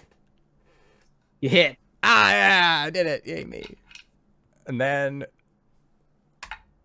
3 points of damage. Give me that con save for the wall. 12. I make it. Shit. Well, that's it for the Vicar's turn. Arjhan, you just see, like, this vampire is literally backed up to a wall of force. Spells can't penetrate the wall of force, can they? No. Okay. Like, I'm gonna spin the chamber of the crossbow and point it up at the bats and do one of the Queen's Breath attacks. I assume I'm gonna hit a couple of the swarms in a cone Yes. if they were just on Caelum. You know what? I'm gonna do lightning. We're gonna go blue. Okay. Got you, blue. I need deck saves from the bat swarms. Okay.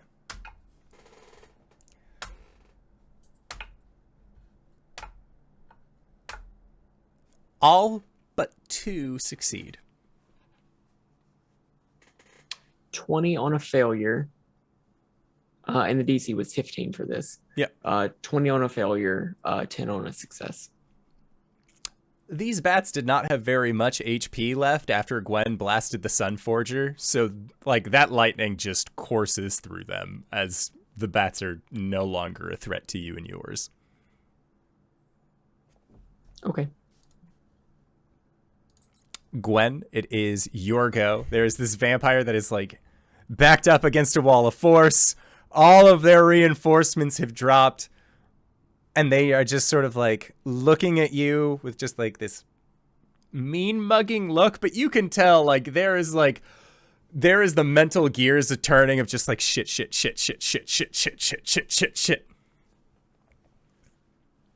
Gwen is gonna, as she was running, she's going to run up and place the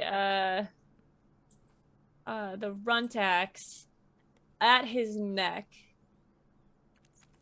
Use her action to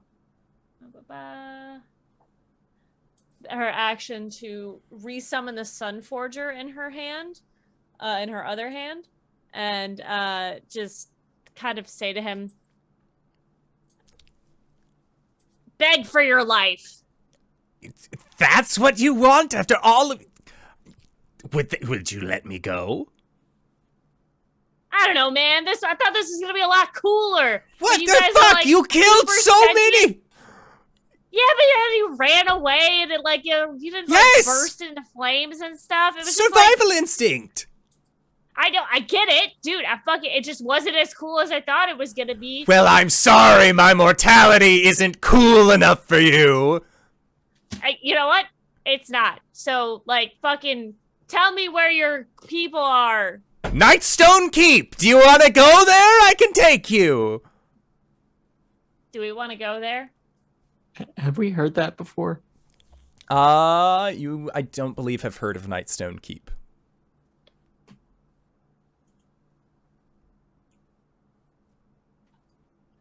I mean, our job was just to clear out the cave, right? Your job. How many are The in here? Unan put you up to this? What did they? Do they have money? What the hell? Like, I can pay you more to not kill me. I really don't think you can. How about servants? We have plenty of servants that we could give you. How about, like, stop killing people? No. Yeah, okay. I didn't think that was the wrong answer. Yeah. Again, All right, how many of you are in this cage? In this cage? One right now, with this cave, wall sorry. behind me. Cave? Sorry. Look, this was just an entry point. We have armies. We have hundreds of thousands of night hunters here. We are residents. And if you attack me, then you have to deal with the entire House of Dusk coming upon you and yours. I mean, it sounds like he's telling the truth. I'm gonna insight check him. I have I did an advantage insight, I against got it. deception. Yeah. I got Roll an insight check with advantage.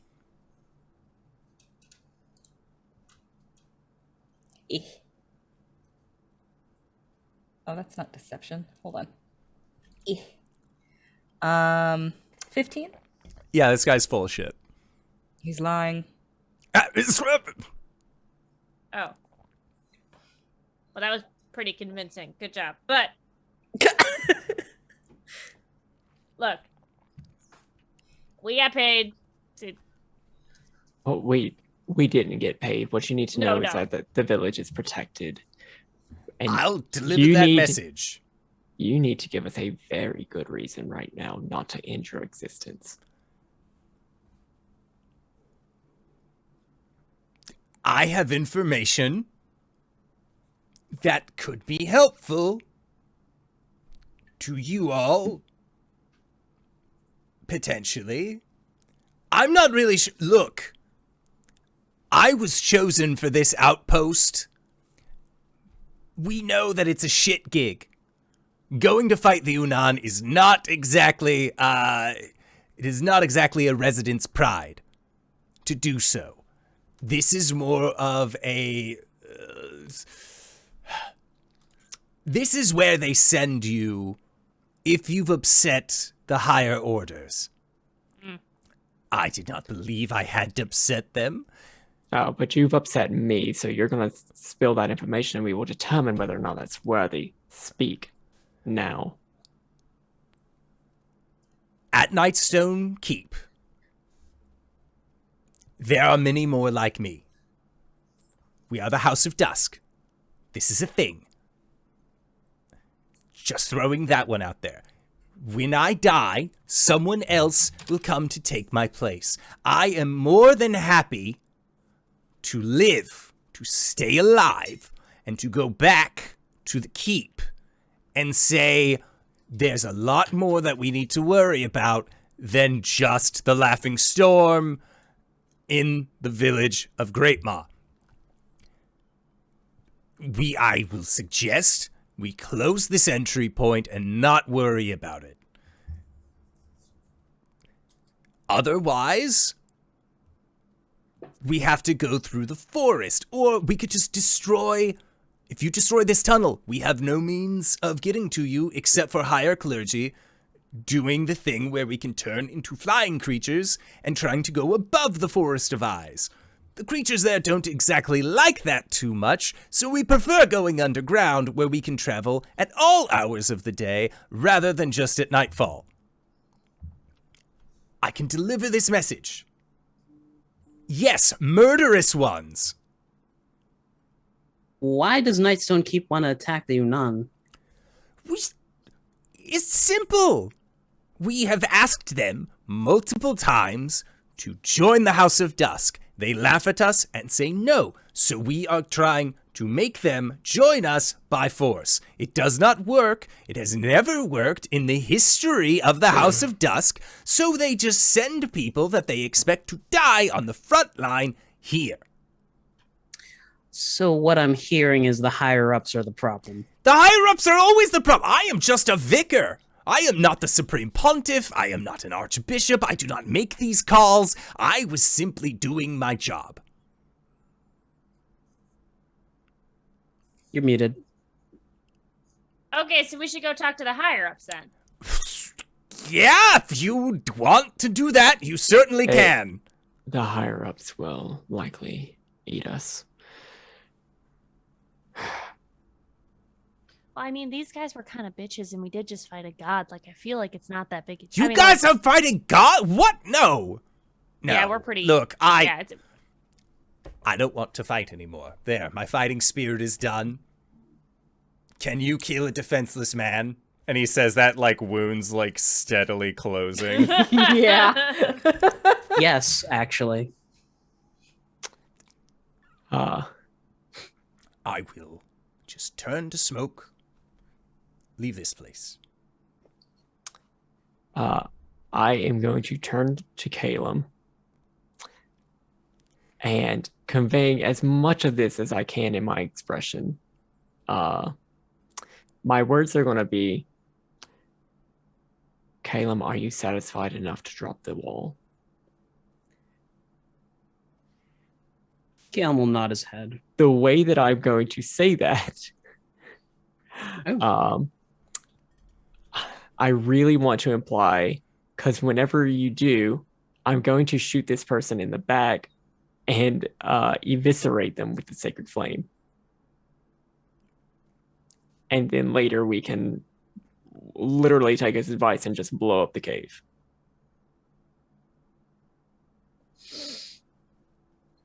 Holds up a hand.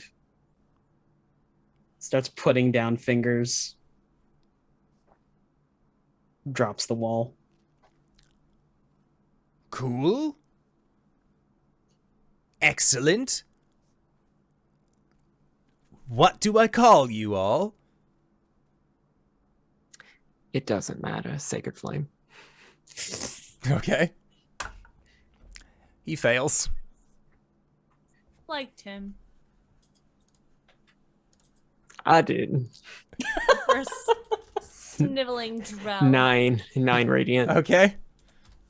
He shrieks, and then just immediately starts running away.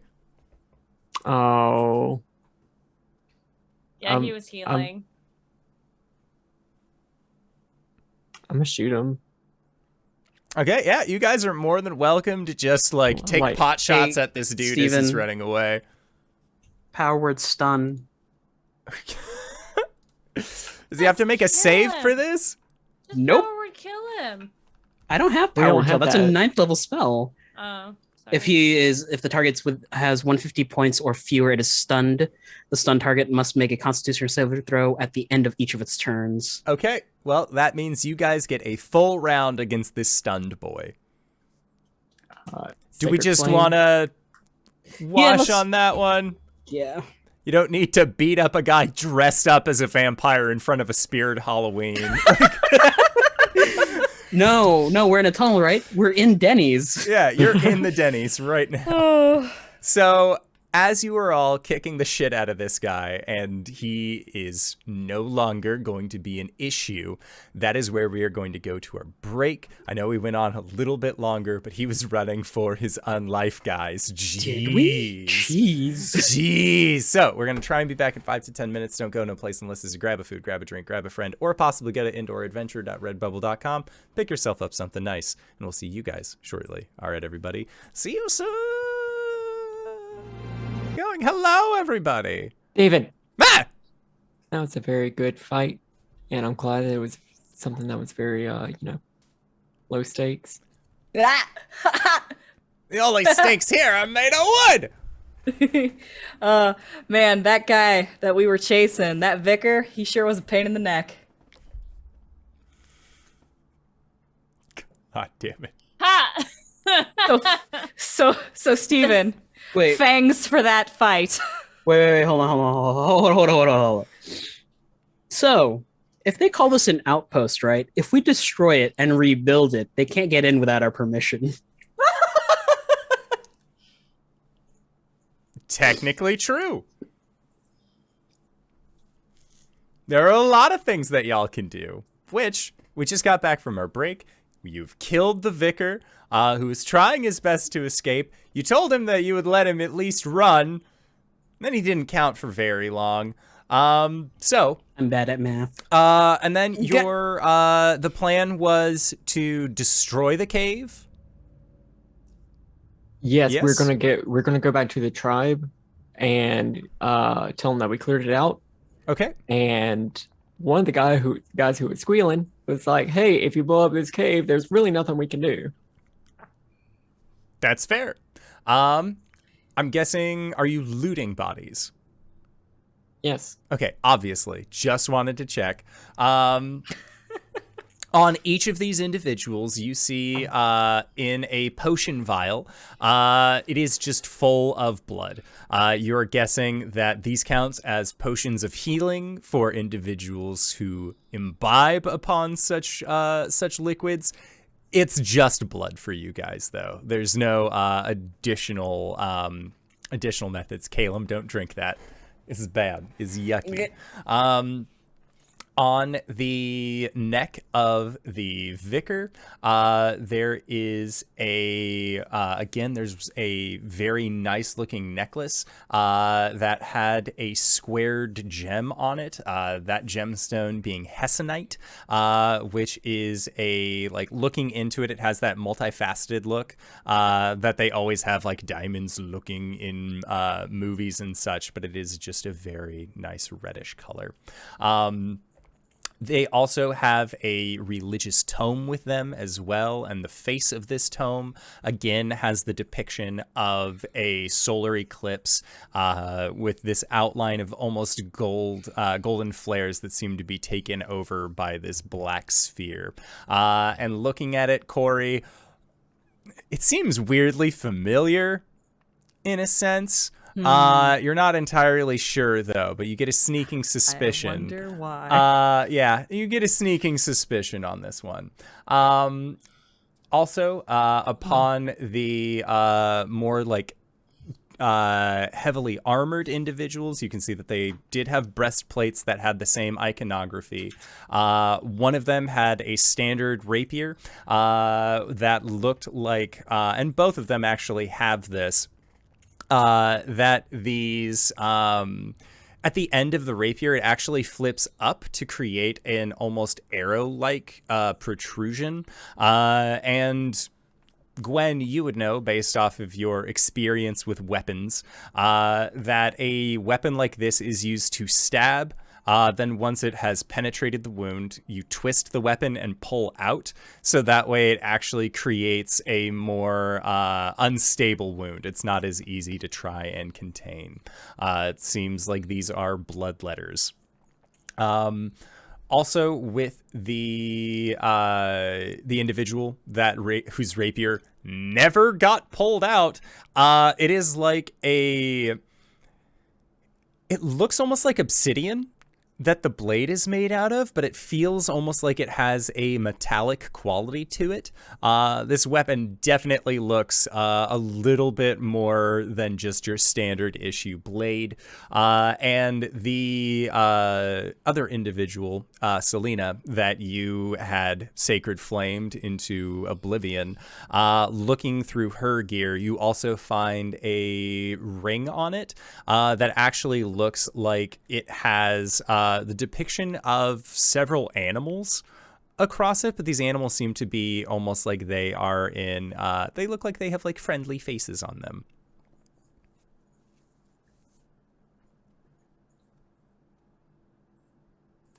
What's up with the sword? Does anybody have a detect magic? I Or an identify? I have identify as a ritual. Okay. Yeah, you can definitely take 10 minutes on these things. I do have detect magic. Okay. Yeah, so detect magic. No, I don't. Okay. Never mind. So detect magic, is followed by identify. The necklace, the fancy sword, and the ring. Those are all magical items.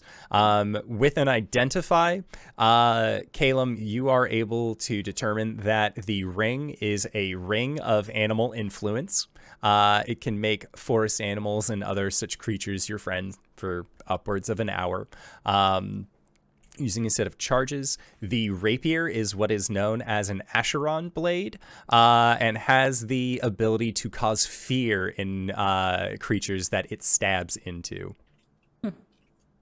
And then the necklace looks like it is, while fancy, it looks like this is it's like the reverse of a non-detection amulet. It looks like something like this can be used to easily track where somebody is.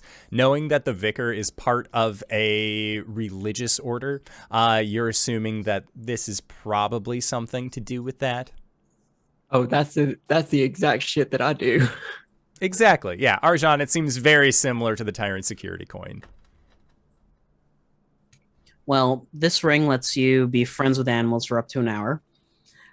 This sword makes people fear you for a while. I want it. And this necklace is a tracker. Are you Should we get rid able of it? to reverse the signal? I could try. Might take me a while, but feasible. Are we willing to get distracted by this? When are we not? Hi. If we can take it back to the tribe. They can try to do that if that is something that they choose. If they want to just blow it up with the rest of this cave, that's a decision that they can make.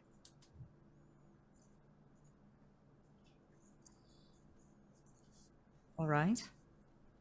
I'm just saying, we have a lot of things on our plate. It's not completely a worthy cause. Would 100% raise my sword for this, but I'm raising my sword for a lot of things right now, and It really seemed like they have it handled. And this is really something that we're only doing as a sign of good faith. understood.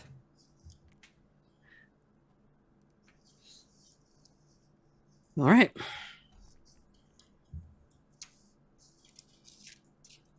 Yep. All right. Does anybody want the animal ring? The ring Please. does not require attunement.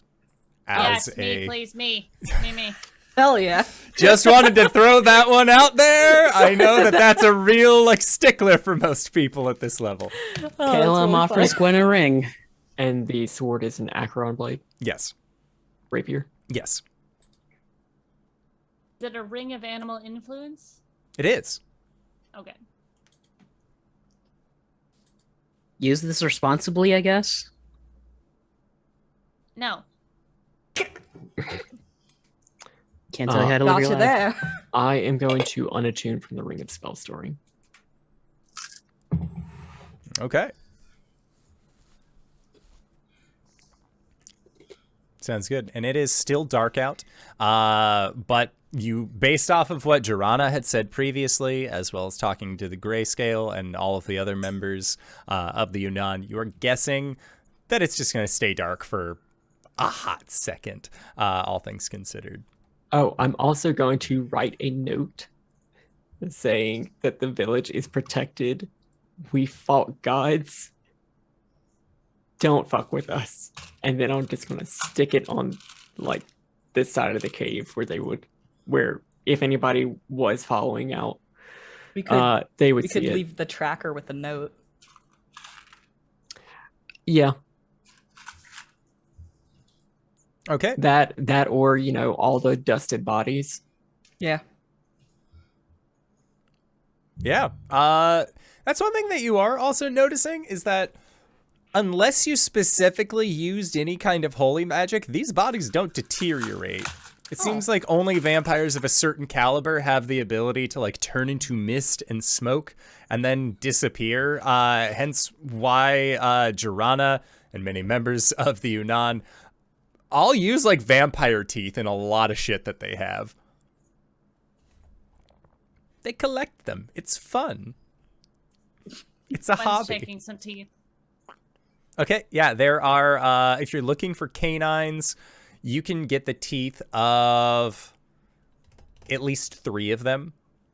Okay, she's just gonna take the set Okay, from 1. yeah, so you get 2 vampire teeth. Yes. Jeez, Gwen, that's a little morbid. Caelum says as he plants a javelin in the ground and then puts a body on it. In the cave. Oh, we're going full Castlevania. Normally, it's the vampires who do this sort of thing. Let's see how they like it. All right, and I guess we're headed back. Yeah, and it doesn't take very long to get back to the Yunnan village. You know where you're going at this point. And when you arrive, you can see that like all of their like wide and small huts have all been like toned down. Once again, as you get close, there is the jingling of their undead wards as Caelum draws near. So you are greeted once again by individuals like ready for vampires, sees you, and then they like, oh, hey, how's it going? And Grayscale will actually come out and say, I trust you did not have any difficulties dealing with this outpost? None at all. No, it was totally fine. And I'll explain what happened there. Specifically, like the information that the Vicar was trying to plead with. And specifically be like, do you want to blow up the cave, or do you need any of this? And like all the bits that we got. We can make use of their weapons and armor here. Better than they will be able to use anyways. As for the cave entrance, I think it would be best if it came crashing down, no? Yes. If you guys ever feel like assaulting a heap of vampires, though, you could make a little offshoot to get into. This is Apparently, the true. tunnels lead all the way back there. Yeah, these tunnels run deep underground to a place known only as the Underdark. She makes like a wide motion with her hand. Only the think I like to- bravest, most dangerous warriors would even dare to brave such a thing. Didn't we go there like 2 weeks ago? Was that where we were?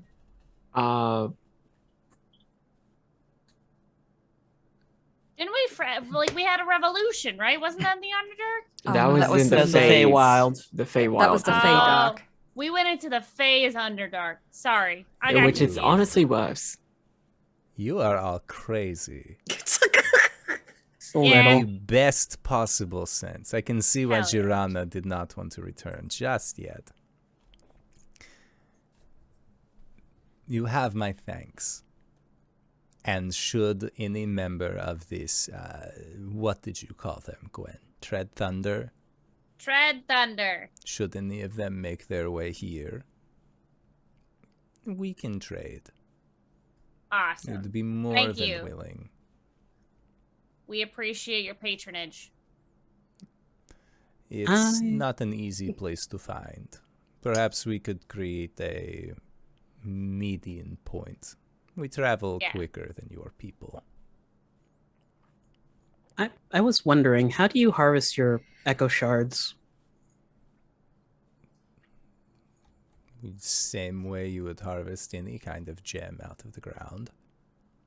We use picks, hammers, chisels, sometimes magic to blow up large rocks. Or you wouldn't happen to have like 1 or 2 lying around, would you? She asks, what size are you looking for? Pulls out the spear, examines it, holds up a palm, about this big. And her eyes get a little large. You would have to go deep into the mountains to find one that big. This big? Ah. That we can do. And she says, now that we don't have to worry about any of the Iskin coming, at least for the night, revelry, are you all interested in such? Yes. Good. We can stick around. Then come. You're more than welcome to stay here in Greatmaw as long as you wish.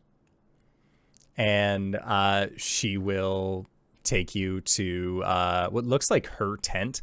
It's a little bit bigger than the others and is placed very close to the opening of the Greatmaw Cavern itself.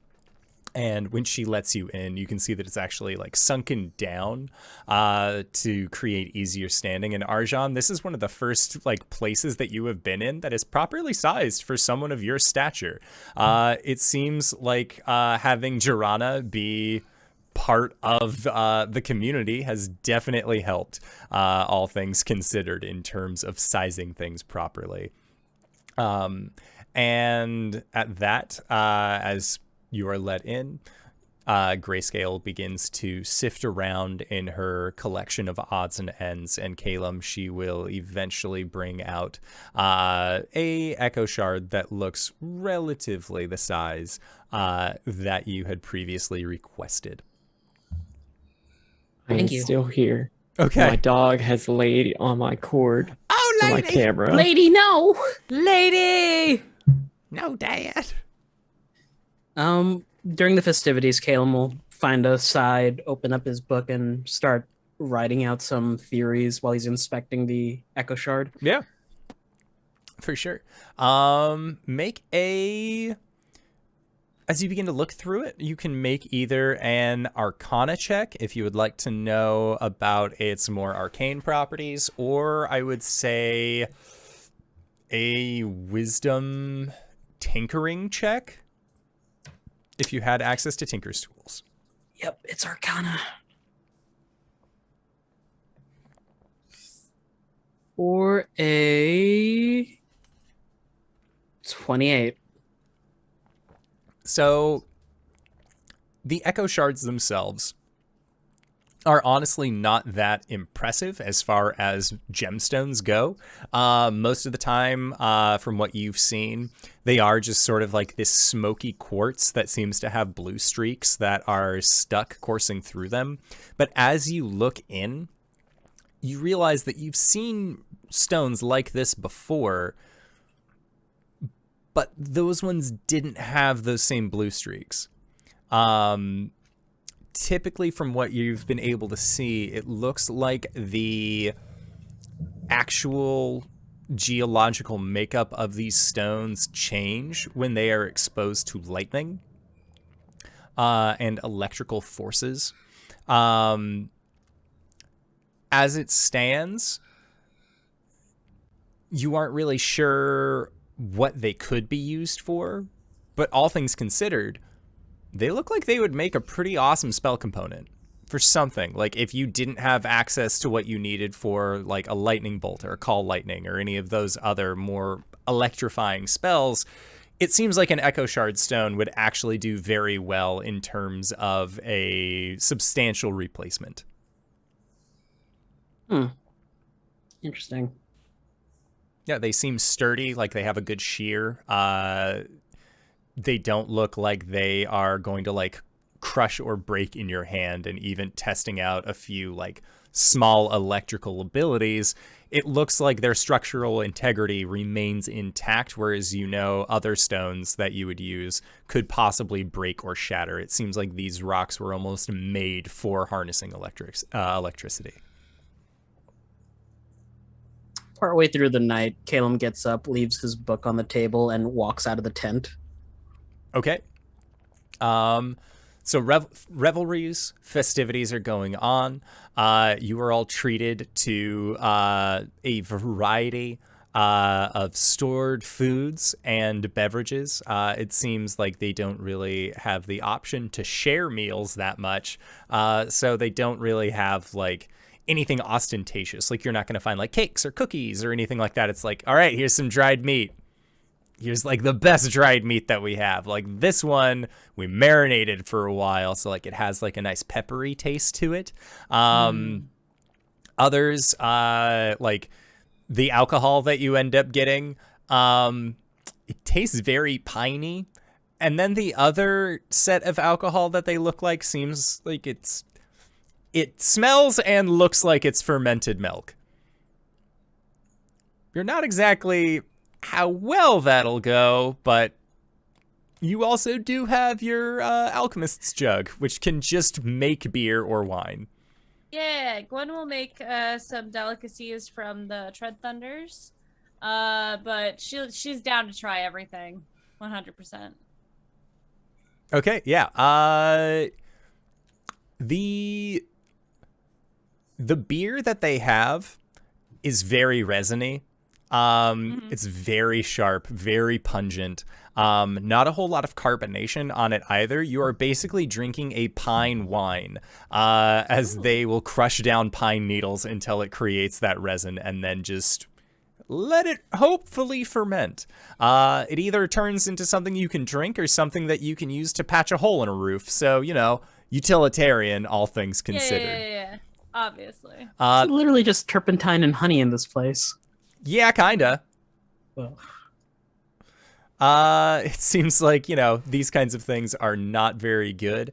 Like, by themselves, it seems like they are a regional delicacy, which, means that they haven't had a lot of the flavor palettes of the lower area of Illyria. But all things considered, it's not bad. It is at that point as well that Greatmaw will say, we have sent individuals out to close up this tunnel, as you have suggested.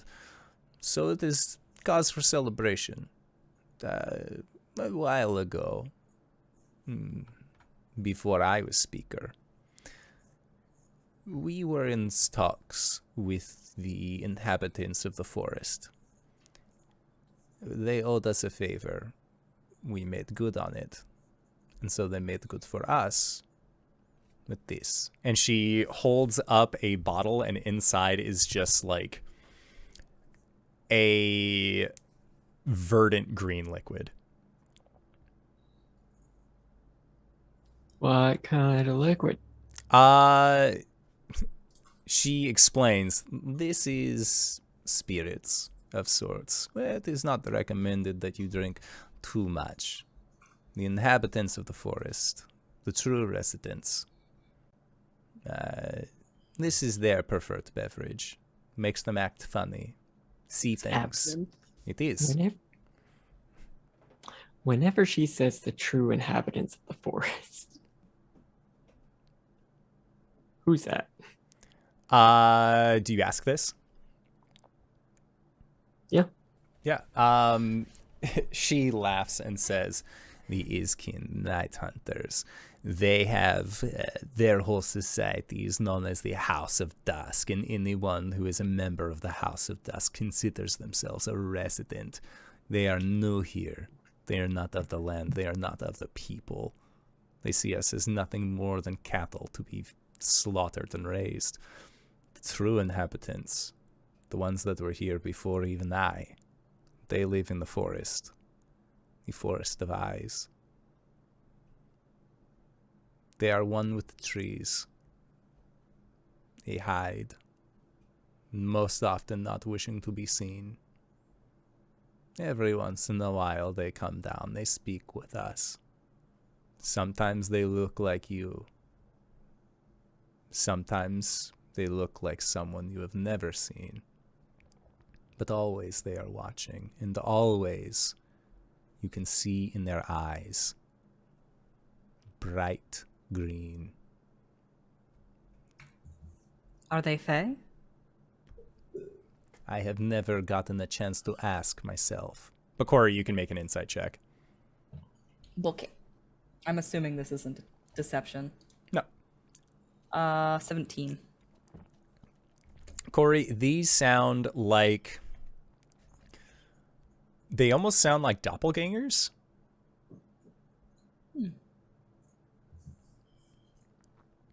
Except for the part about turning into trees. You're not really sure what that could entail. Maybe they're druids, but you aren't certain. Interesting. I don't know if I've ever met anyone like that. Well, if you ever see anybody with eyes as green as this liquid here, maybe don't trust them as much.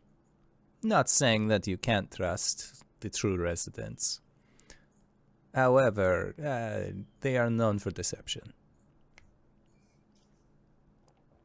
I know the feeling.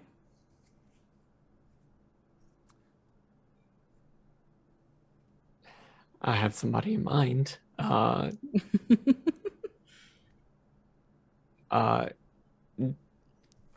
Just so recently, have we come across somebody with eyes this particular shade of green? The closest that you have ever seen of an individual with eyes that shade of green would be Ren. Yeah, that's what I was thinking.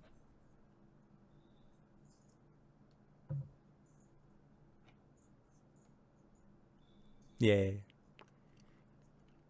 Off in the distance, as celebrations are being had, you hear a... Oh, that would be the... Okay. Opa! I just want one more sip of that. It tastes really weird. There's a...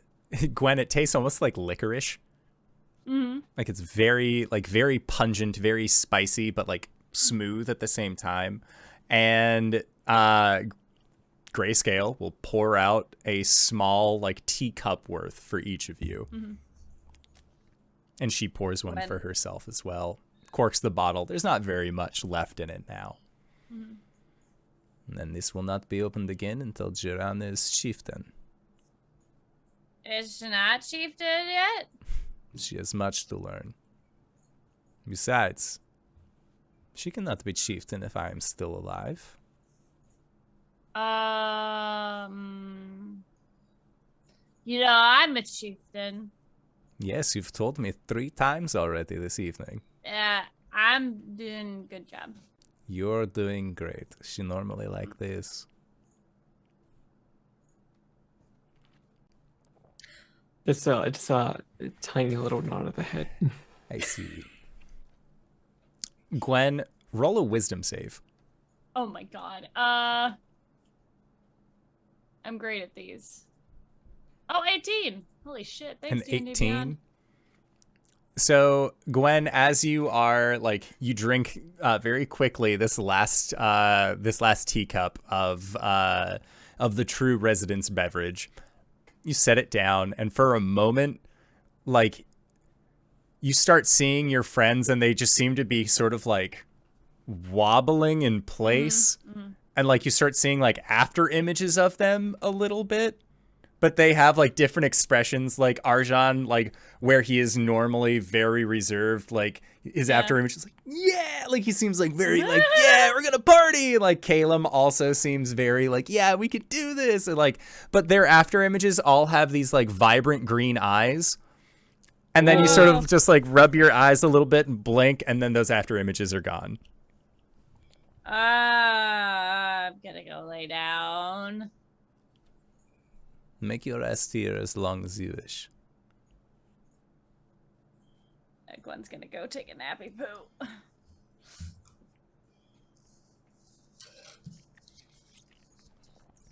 But you're free to set out in the morning. I would suggest waiting here until then. Take your time. Is there anything else that we can help you with here? We don't have much in terms of provisions, but we'll do our best. Greatmaw,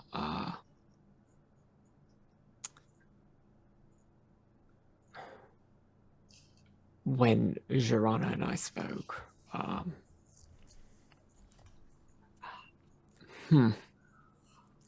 it's been a while in and out of game. I want to ask her where the like religious center of the town is. The religious center of the town is the cavern. Okay. Yeah. I want to go there. Okay, yeah, it's not very far. Cool. Yeah. So yeah, you can exit, go into the cavern. Caelum, you also wanted to take a midnighty stroll, having researched more on these echo shards post revelry. And then Cori, is there anything that you wanted to do? I think she's going to do some research on what was it called? The Court of Dusk? The House of Dusk. The House of Dusk. Yeah, she's going to. I literally have a note in front of me that says the House of Dusk. I'm going to do some research on that. Okay, sounds good. So Caelum, you had expressed wanting to go off and do things before anyone else, so let us do that. So you are going to go and experiment with these echo shards? He is finding a quiet spot just a little bit outside of the village, and he takes some time to doff any metal armor on him and put them a fair bit away. Okay. But he's going to use the echo shard as a material component, like a arcane focus, and shoot off a guiding bolt just into the air to see if it changes anything. It just seems like it's a useful material component. It doesn't change the property of the guiding bolt.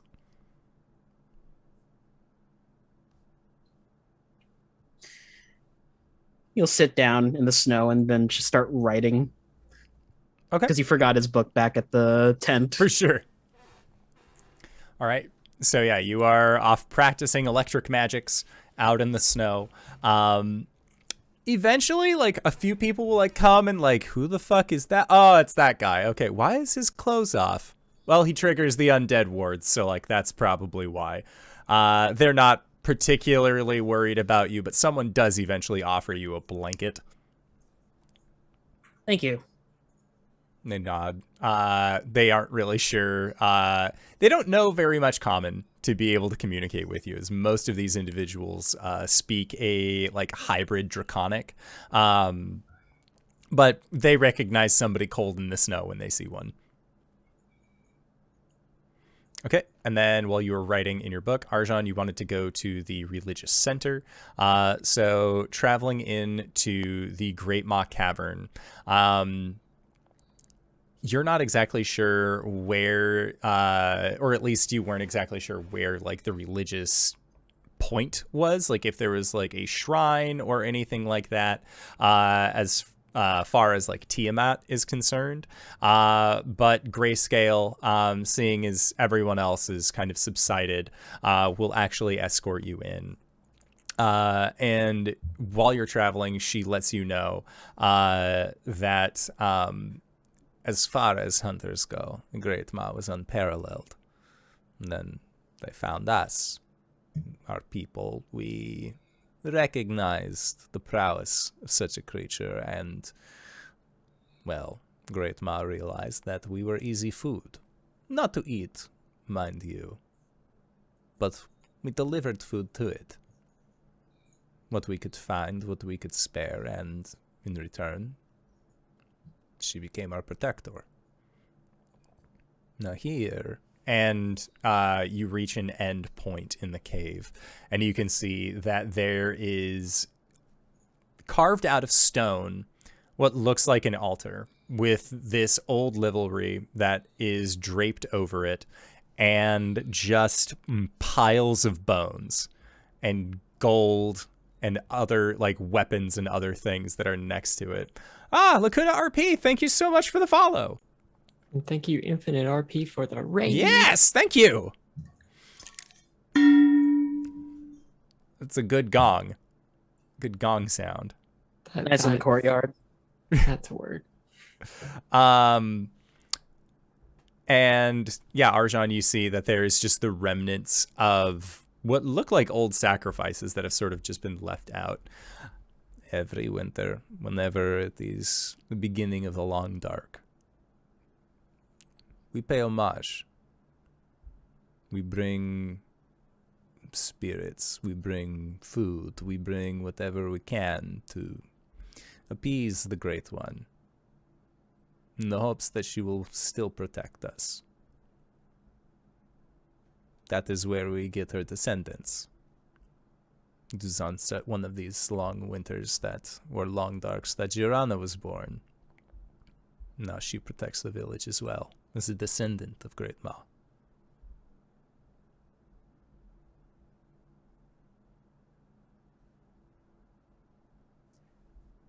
I am thinking about that. But Arjhan will just like nod respectfully.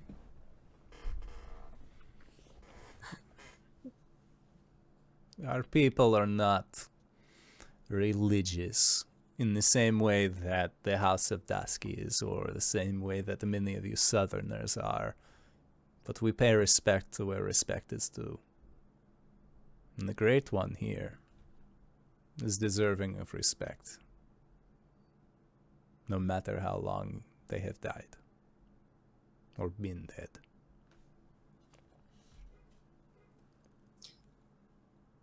Well, it's my hope that more people down south will begin to think as you. Have they forgotten?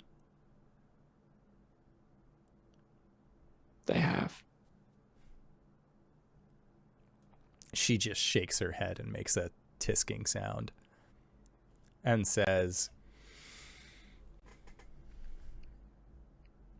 then they need someone to remind them. They need someone to tell a story that will inspire them to not so easily forget when they were protected. I'm gonna take out the Acheron blade that I haven't attuned to yet. And I want to stick it in the ground before the altar. And actually begin attuning to it. Okay. Whenever Arjhan actually does attune to it, the like cross guard is going to like sort of warble and melt and shift until the cross guard of it, in a very similar fashion to his marking on his back. It just become this like tribal symbol, but like the mold of it is just going to be like these 5 ebony dragon heads, the one in the middle reaching out a little bit down the blade, the blade's staying black, but yeah, the crossguard changes when he attunes to it. That's it. Laws of gods and men, thank you so much for the raid. Yay. Yay. That's good noises. Good noises all around. Yeah. But yeah, that's what I really wanted to do, was just like attune to it in a place of where Tiamat will have a little bit more power. Yeah. And just like sort of meditate there. I'm not trying to reach out to Tiamat, but I'm not trying to reach out to her. Yeah. Like if she has something to say, this would be the time to do it. Yeah. Also, xcat_darkness, thank you so much for the follow. I'll have you know, you were our 700th follower. And that's really neato, because it was finally not a bot. We've hit 700 like 3 times this week, and it's all been fucking bots. So thank you for being a real person. We appreciate you, and know you are loved. So, yeah, you are attuning to this blade in a... Streamlabs is not allowed to post links in this chat. You are attuning to this blade. You are tuning to this blade, and yeah, I would say that while looking at the sword itself, after it has altered in the reflection of it, you can see the form of Billy, the white aspect of Tiamat, behind you, their arms folded, and you just see that she has a very wide grin on her face. She's just sort of like looking around, and then sees that you're looking at her in the reflection, and there's just an affirmative nod as you finish the attunement on this. She seems pleased with what you have done here. Then, Cori, you are researching the House of Dusk based off of this religious tome that you took off of the Vicar Alden. And as you are looking inside of this book, you can see that there is actually a map that falls out as well. And it looks like this is actually a point of entry map for the Iskin. It seems like this is of the Underdark itself, as different outposts, different areas that leads back to a center point that you can see marked as Nightstone Keep. And as you are reading through this book, you can see, or these are the things that you gather, which is that the residents, the members of the House of Dusk, consider themselves to be part of the choir for the Singer of Endless Night. It seems like there is a song that each of these undead can hear that is coming from said singer, and being a part of that is where their religious allegiances lie. They feel, being this far north, and you get this from the text, that the long dark, these nights that are seemingly without end, that can last for almost an entire month at a time, this is but a taste in the vein of the world. Their goal is that at some point, the world will be shrouded in darkness, and they will be on top, as that is their want goal. It seems like furthering into this was the discovery of the Nightstone. And this Nightstone it is described as a gem that is darker than the space between the stars, that actually will absorb light around it and prevent any from being shown. It was discovered by the Supreme Pontiff Gaius Karlov III in 968 AS and heralded the beginning of the House of Dusk. The Great House was then built around the Nightstone, which relays its secrets only to the most faithful of residents. On top of that, through the singer, Gaius is able to bestow the ability to revoke the curse that comes from being everlasting. And you read a passage that says, the sun will no longer burn, the waters no longer boil. Gaius only awaits a sign from the singer, what he calls the Night Hunter's Crescendo. That's Gaius with a G? Yes. Okay. Gaius. Interesting. You can't make these names rhyme, Steven. And the implication here seems to be that Nightstone Keep is actually in the Underdark. The implication is that Nightstone Keep is actually above the Underdark. It exists on the flat plane itself, but through the powers of the Nightstone, the vampires that are there do not fear the sun. They walk around in broad daylight, exuding their powers. Daywalkers. But only through the power of the Nightstone. Huh. Well, I know my next character concept. Damn it. The North is full of a lot of cool shit. Just saying. Put vampires in your damn game, Steven. Well, Dampire is Damphir is now a background. I know. Just tossing that one out there. It's pretty cool. But yeah, Cori, as you were reading this, with your connection to Shar, it's very clear to you that these guys are all worshiping Shar. Like, the singer of the Endless Night is just her. Like, maybe she's moonlighting as this other named deity, but, like, there is no way that this is not Shar. Gotcha. But yes. All right. She spent some time learning about these things and just, like, developing opinions. Yeah. And as these opinions are being developed, and you begin to learn more about the House of Dusk, that is where we're going to call it for tonight's session.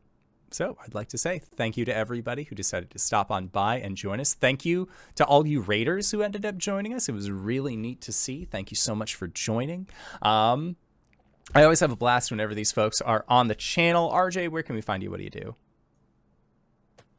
You can find me in a lot of places. Hi, everybody. I'm RJ. But mostly, you can catch me at RJustice282 on Twitter and Twitch, where I tweet about the nerdy things and sometimes stream with my friends. I've got a packed schedule. I tweet whenever I go live on any of the numerous games, but the next time you'll see me online is Wednesday over at Lantern Noirs. We are playing through a Domain of Dread of, I believe, his creation. I'm not sure. It's called the Valley of Plenty. Food restocks itself there, and there's no one alive yet. So that's fun. Otherwise, Thursdays is Elegant Magics. I sold my arm to a demon, and now it is buff as heck. You missed a lot. Saturday over at GGK again. No, not this week, because people will be on trips. Sunday over at the Hive Goblins in the AM. Roland Grandbrook, a cleric sorcerer bard. He's a bard now. He's a Tressum. He's in trouble. And finally, Sunday nights over at the Lady Dame, where I play Baros, a tiefling monk who just lost his party. Met up with the actual group, and now he just punches and kicks things because he's sad. DanaeKeener.com. I have a challenge for you, RJ. Make a happy character. Give him a happy background. Just a boy. Rocky's happy. Rocky is very happy. Rocky's happy. Hi, everybody. I'm LBHackEmUp. You can find me at LBHackEmUp on the Twitters and the Twitches. I'll be live next tomorrow playing Dead by Daylight on my own channel. I might have a guest. I might not. Haven't decided yet. But that'll be fun. After that, you can find me on GGK, where we will be playing our Burbs game, which is Savage World Cthulhu Edition game, where we are in a time loop. Time break. And so we're going through that. I will not be streaming on Friday night, but Lauren will still be on, and Thursday night they will be playing as well. So catch those on LBHackEmUp. And yeah, if you haven't seen the YouTube, or if you haven't seen the Monster of the Week game that we did on Saturday, they'll be up on YouTube. The first one's already up there on my YouTube. And it is amazing. That's a great cast. We had so much fun. So yeah, DanaeKeener.com. Hoi. I'm Cyber. I stream. It's on Cyberwolf 1201. I'm playing Oblivion right now because I like Oblivion. But man, I might need to just make a stream day where I just play like ESO random matchmaking, because I did that today and it was very fun. I was surprised. I surprised myself.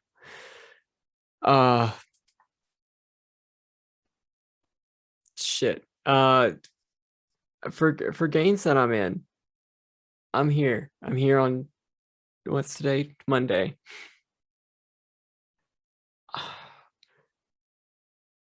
Y'all, I'm coming back from traveling and I'm out of Adderall. It's rough. Check the Twitter. Check the Twitter. High Shelf Gaming. I'm gonna be there on Thursday running a game of Urban Shadows with some spooky Louisiana vibes, because that's what we got. Last time I blew up something in the city, and we still haven't resolved that. So I'm sure it'll be a great time. Hopefully I'll have Adderall by then. DanaeKeener.com. Speaking of DanaeKeener.com, hi everybody, I'm Danae Keener. You can find me at DanaeKeener.com. I do nerdy drawings mostly related to D&D and a lot of things on this channel. You can also find me at Danae Keener on Twitter. I've got a pinned tweet there that says the schedule of all of the streams that I'm in, and you can go check that out and find out what I'm up to. DanaeKeener.com. And if you've made it this far, you probably already know who I am. But if you don't, hey Acorns, what's up? It's me, your buddy, your pal, your friend, the Indoor Adventurer, the showrunner here at twitch.tv/Indoor Adventures. We do shows like this on Monday and Thursday at 5:30 p.m. Pacific Standard Time, as well as on Sundays at 7 o'clock p.m. Pacific Standard Time. If this is your first time joining us, you can go to youtube.com/Indoor Adventures to check up on all of the VODs of each of the games that we have played up until this point, including full playthroughs of a bunch of content. We're also available anywhere audio casts are made available for free. But if you already support us on YouTube and Twitch and all those other places, guess what? We got a Patreon. We're going to be going into a Patreon-supported after show right now called Nights in the Courtyard, where we answer questions not only from the community, but also from each other. So if you have any questions for myself or any of these other fine folk, feel free to join us on the Discord. The link has been dropped in the Twitch chat to the side. Post in questions for the courts, and we will do our best to respond in kind. But with that, I would like to once again say thank you to everybody who decided to stop on by. Thank you to these players for putting up with my bullshit once again this week. And we'll see all of you guys next time. All right, everybody. Bye-bye. Bye.